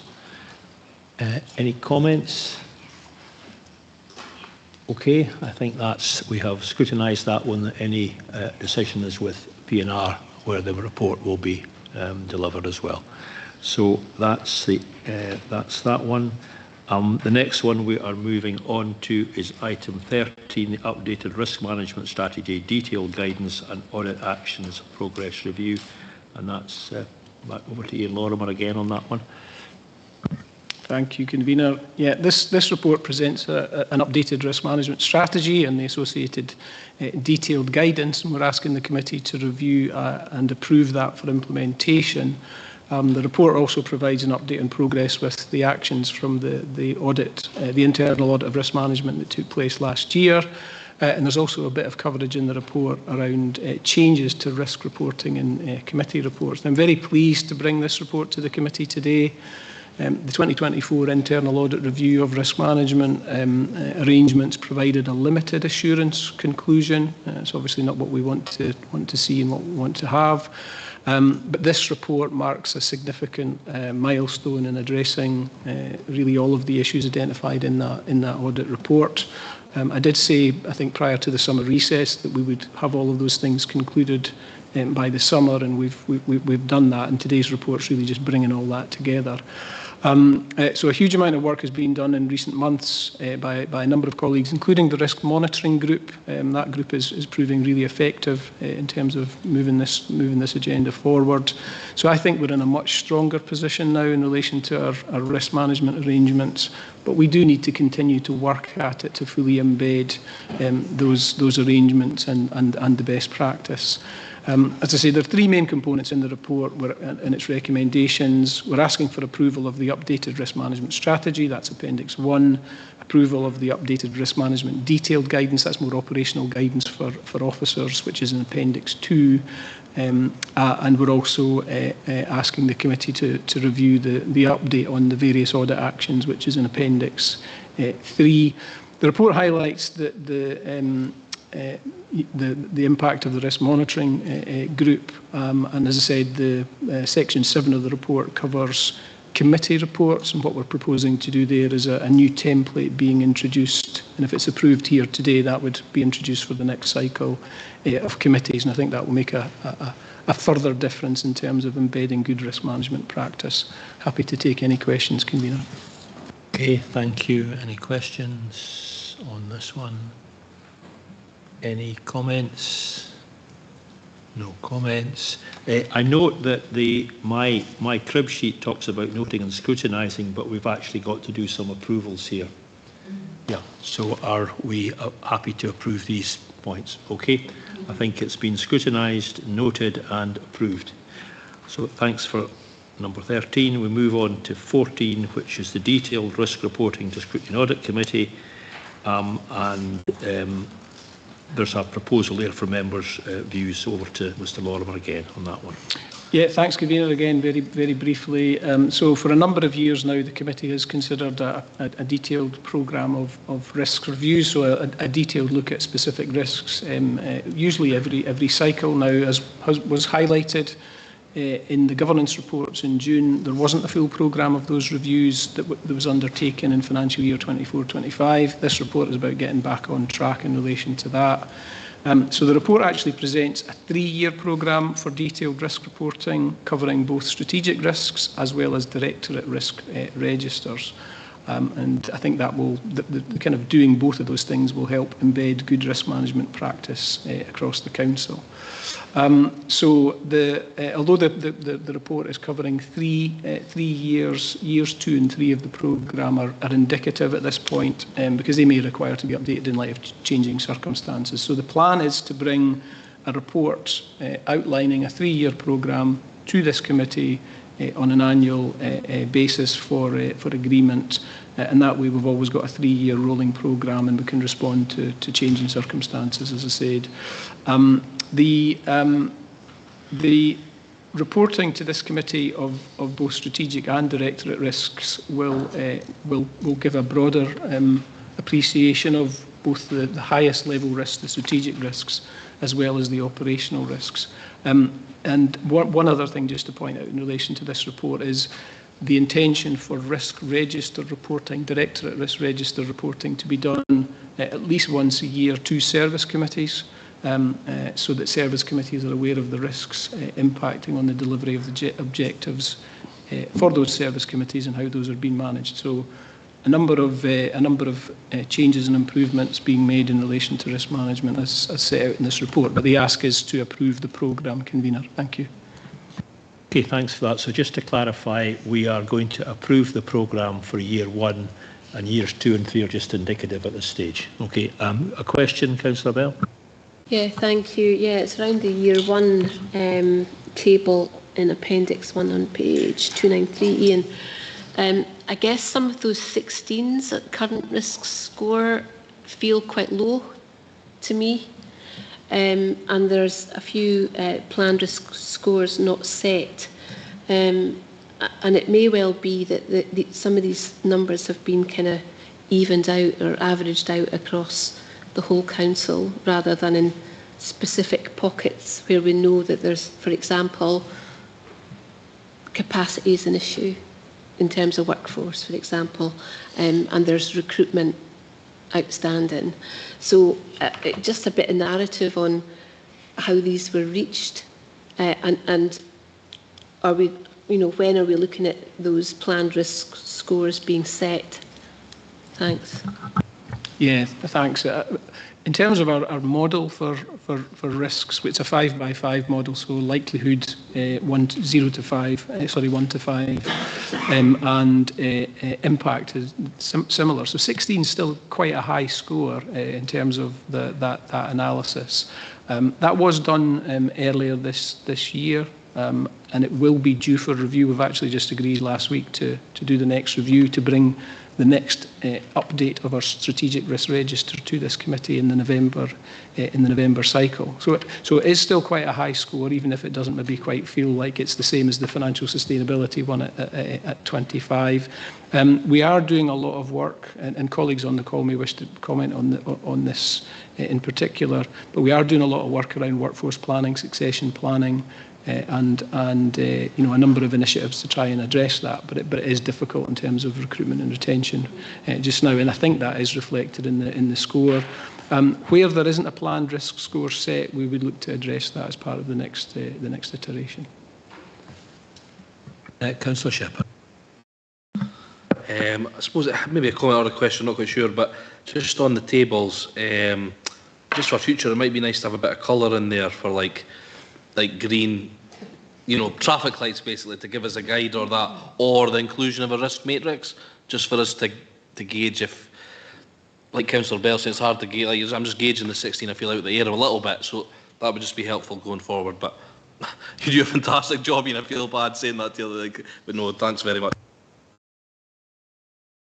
I'll take that on board, thank you. The actual risk dashboard that we have is red, amber, green. But I take your point. I think 16 would be amber and 25 would be red, I would be guessing. So yeah, fair point. Any other comments, questions on this one? Okay, none. We're asked to effectively approve that year one list of risks to be considered. Are we happy with that as a starting point?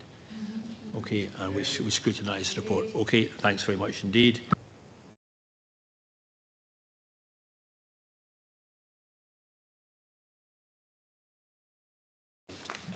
Assurances. Thank you very much, Convener. So this covers the annual governance statement assurances, and the report advises members on the governance assurances that we've received from key partners, and they're noted in the report. I'm going to hand over to Gordon, who's the author of this particular report, and he can provide a little detail on some of the assurances received and points for your consideration. Thank you. Okay. Thank you. Yeah, very briefly, this follows on really from our annual governance report that goes to the committee in June, and this is obviously the group flows into the group accounts that obviously Ian's team deals with. The only issue to highlight in this report really is the Angus Alive internal audit report does have an exception, which was around business continuity planning. What I would say on that is that's been an ongoing thing, and it's work also in the council that is a priority now to undertake as well. So that was already included within the draft annual governance statement that was part of the committee papers back in June. So there's nothing to amend in the governance statement, but it's already included. And that work is, the business continuity work is in our action plan as well, the corporate action plan, and it's linked to the work that we're doing around the national power outage risk being led by the resilience team. So there'll be more information coming back with an update in January on how we're getting on with that work. No other issues emerging from any of the review of partners' assurances. In terms of performance reporting, obviously you heard from Angus Alive today with their performance report. The plan is that Tayside Contracts will bring forward their performance report in January, which is becoming quite a regular event for them now. And the Health and Social Care Partnership will also, I think they've already reported their performance to the Integrated Joint Board, but will bring forward their report also to the next meeting of this committee. Happy to take any questions. Okay, any questions? Any comments? No. Okay, we are just asked to note the current position and determine whether any amendments are required. Well, as there's no questions and no comments, I'm assuming there are no amendments required. So that is noted, and we're comfortable with that to go forward. Okay, thank you. Move on to item 16, which is reports relevant to the work of the Scrutiny and Audit Committee, and that's Cathy Wiley. So over to you, Cathy. Thank you. These are really just for information. Some of you will have seen them before because you will sit on some of these committees or other boards, but it's really just so that anyone who doesn't sit on them has the opportunity, if they want further information, to ask for that to be brought to a future meeting. And that's really all I have to say with this one. Thank you. Okay, I think you've heard that. Anyone who wants any further information or feel they need more to again shout out, and you could perhaps go back to Cathy afterwards if you wish. So we are asked to review the reports and determine whether any report should be subject to a more detailed discussion by this committee. So that's really open to members of the committee. Okay, so I don't think, no comments, so I think we are satisfied with where we are on that one. So I think we have dealt with 16. Move on to 17, the Treasury Management Annual Report, and back to Ian Lorimer. Thank you, Convener. Yep, this is a report on our Treasury activities covering financial year 24-25. Don't have a lot to say by way of background on this report. Couple of things to flag. Table 1, which is on page 317 of the combined paper, shows the debt position as it was at the 31st of March. I think the key thing to highlight there is the reduction in the temporary cash investments. Those are down by about 38 million. And that's just part of our ongoing strategy to use those cash balances and defer additional borrowing until rates are more favourable.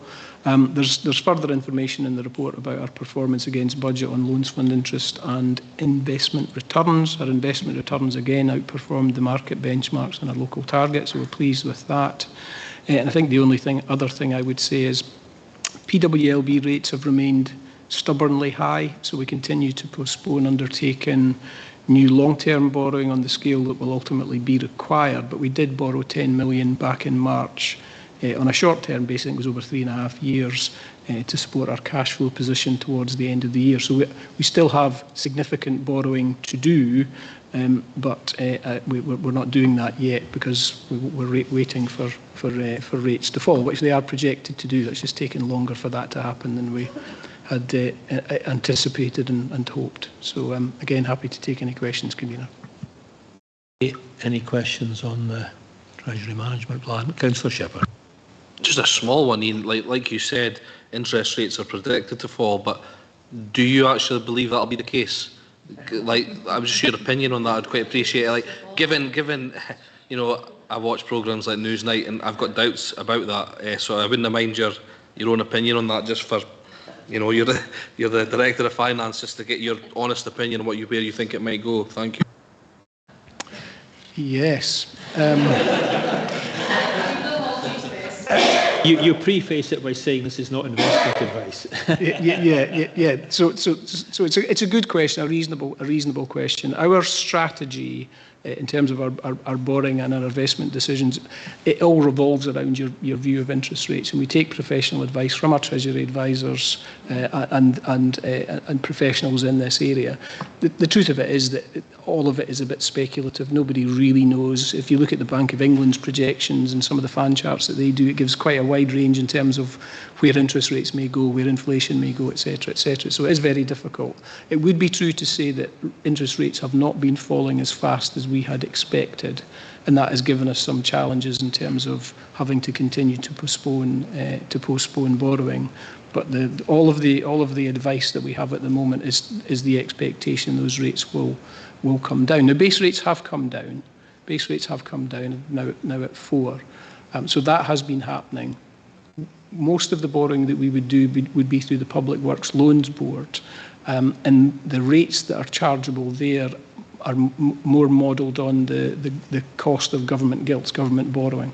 And that, as has been in the press recently, the cost of government borrowing has been at a higher level in recent times. So that then is reflected on the rates that we can borrow effectively from the government through the PWLB. So we're continuing to monitor that. The best value that we can get in terms of borrowing at the moment is at the short end, so shorter term borrowing. So if we do need to borrow from a cash flow point of view, we would focus at that end. But it's difficult. World events and all sorts of things can throw these things off track. Okay, thank you for that. Any other questions? Any comments? Okay, conscious this report is also coming to the full council. So we're just asked to review and scrutinise and provide any commentary, which I think we've done. So we have dealt with 17, and we're on to item 18, the approval of the revised counter-fraud and corruption strategy and fraud response plan. And that, I think, is back to Cathy Wiley. Thank you, Convener. So yes, this is the review which is undertaken every few years of the counter-fraud and corruption strategy and the revised fraud response plan. And there have been a few updates to both documents just to make sure that they're fully up to date with legislation and guidance, and that they are fit for purpose to help us moving forward with our counter-fraud activities. The changes that have been made in terms of high level are noted at the bottom of page 325 and the top of page 326. And I wouldn't propose to be going into any of that in detail. However, we do have Ewan Ritchie, the team leader from the counter-fraud team here, and he'll be able to answer any questions that you have about any specific areas within the policy and the guidance, or indeed the process that we went through in making the review. Thank you. Okay, thanks for that, Cathy. Does anyone have any detailed questions for Ewan on this one? I don't. Councillor Devine. Thanks, Convener. I was just interested on page 333 under data protection. It says the counter-fraud team will not be informed of the outcome of a disciplinary hearing. I was wondering what the thinking was behind that. Why doesn't that team know the outcome of something that they've worked on?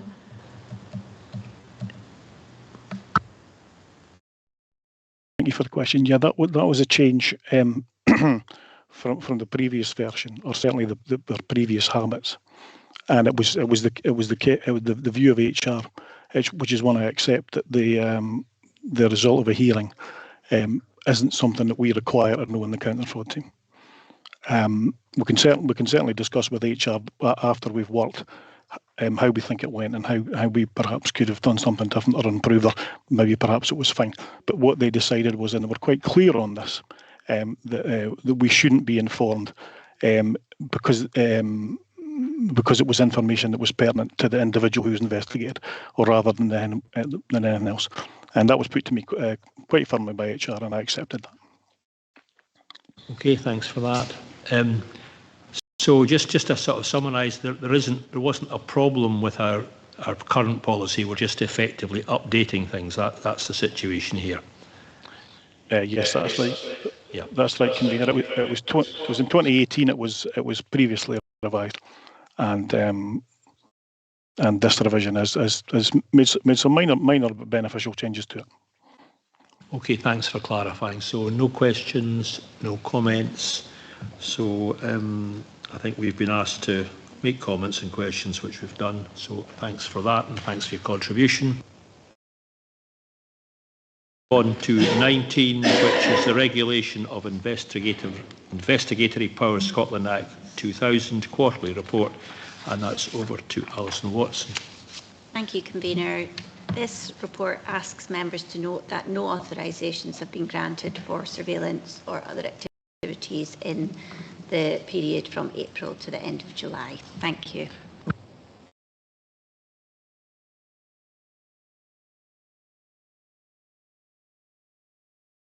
Sorry, we've dealt with item 19. No questions, no comments. Right, I'm not seeing any. Okay, thanks for that. We shall move on to, we're now going to go into private session, is that correct, for item 21?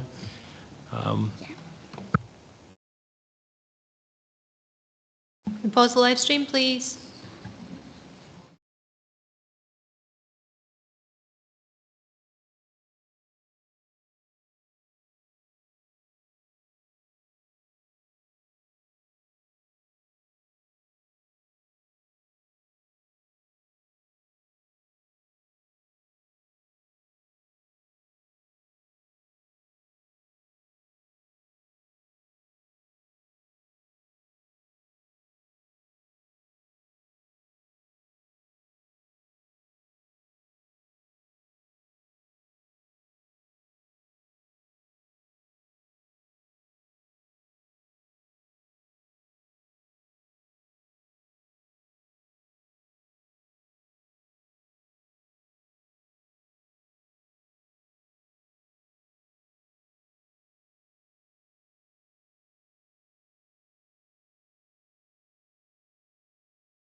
please.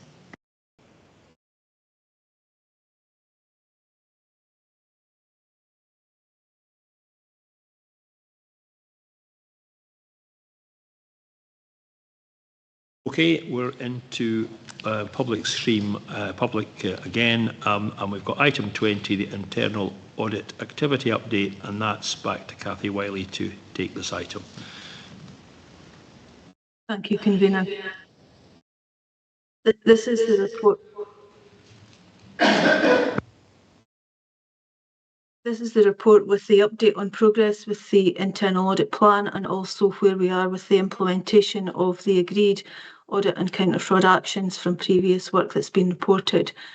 I've also got a little bit in here around an update on the current staffing position within the team, and that's something that I'm required to discuss with you as part of the internal audit standards. So at paragraph or section 5, I've got a bit of information in terms of the internal audit team. We have a vacancy for a 0.6 full-time equivalent post, which is currently being advertised. That advert ends at the end of this week. So next week, hopefully, we will be in a position to be able to decide who meets the criteria, and we'll be able to invite some people to interview and hopefully have that post filled very soon. The second paragraph there describes where we are with our counter-fraud team. We had, again, a 0.6 full-time equivalent vacancy within the team, and we've taken the opportunity to restructure the team slightly. The senior counter-fraud officer's duties have been redistributed between the team leader and the 2 counter-fraud officers, and the counter-fraud officers' job descriptions have been re-evaluated so that and one of them, which was a part-time post, has been made full-time. So we now have 2 full-time counter-fraud officer posts. So the net impact is a reduction of 0.3 of a person, which is 6 working days a month. So there won't be any impact on our ability to maintain the reactive work that we currently receive, and there will be a small but not significant impact on the proactive work that we're undertaking. So it was just really to update you on that position.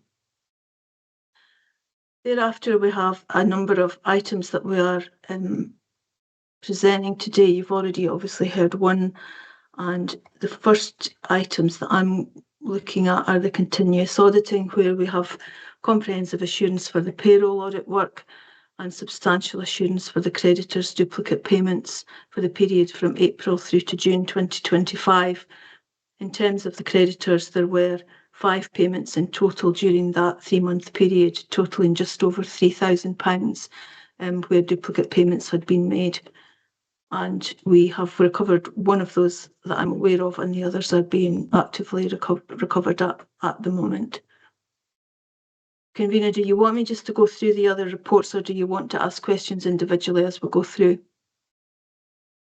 I guess just if members have got a question, if they can flag it. So are there any questions of what's been covered so far? No questions at the moment. So I think if anyone's got a question, if they can flag, and then I can direct that to Cathy. So maybe just go through the next one, Cathy, and we'll do it that way. Okay. So the next one is purchase ledger invoicing for Angus Health and Social Care Partnership in terms of Care First adult care home payments. And this is one of a number of services where we've looked at the purchase ledger processing, but we have produced separate reports just because every service does this in a slightly different way.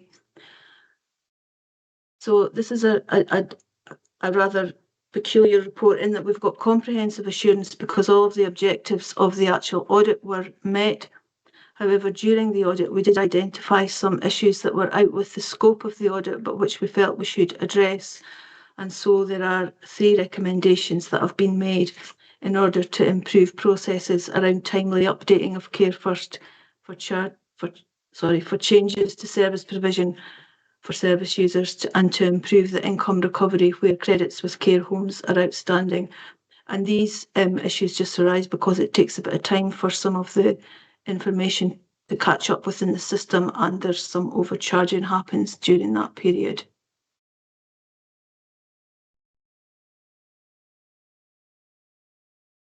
seeing any questions on that one. The next one is the Evolve system within education and lifelong learning, which is a system that's used to record trips that are planned for school pupils. And we've got substantial assurance here. We do have a number of recommendations in this report, but you will see from here that there's quite a substantial number of trips that were recorded through the system. And although we did identify some areas where there were some operational items that needed to be addressed, it was a small number of trips that were not fully compliant in terms of their comparison to the overall number that had been recorded. The one critical action that's there has already been implemented. So Okay, I'm not seeing any questions on that one. Okay. And the final one is an Eclipse user access management report, which is another IT audit, which is limited assurance. So I would ask Paul Kelly if he's got any comments to give you, and then he can answer any questions that you have on that one. Thank you. Thanks, Cathy. So just briefly, this is a common review we do every year of user access management, and this year we're looking at the Eclipse system that's been recently implemented. To say, although limited assurance, probably worthwhile pointing to the conclusion, where we put an element of qualification in that, whereby, although it's limited assurance, some of the findings that we identified were as a result of some limitations of the system rather than necessarily the controls in place within the council. So you'll see in the following page the list of following 2 pages, the list of findings, which I don't propose to go through, but happy to take any questions. Any questions to Paul on that one? Councillor Shepherd. So it's similar to before, like we've moved to Eclipse. I'm guessing we had a platform previously, and it's causing us issues when we've moved to a new platform.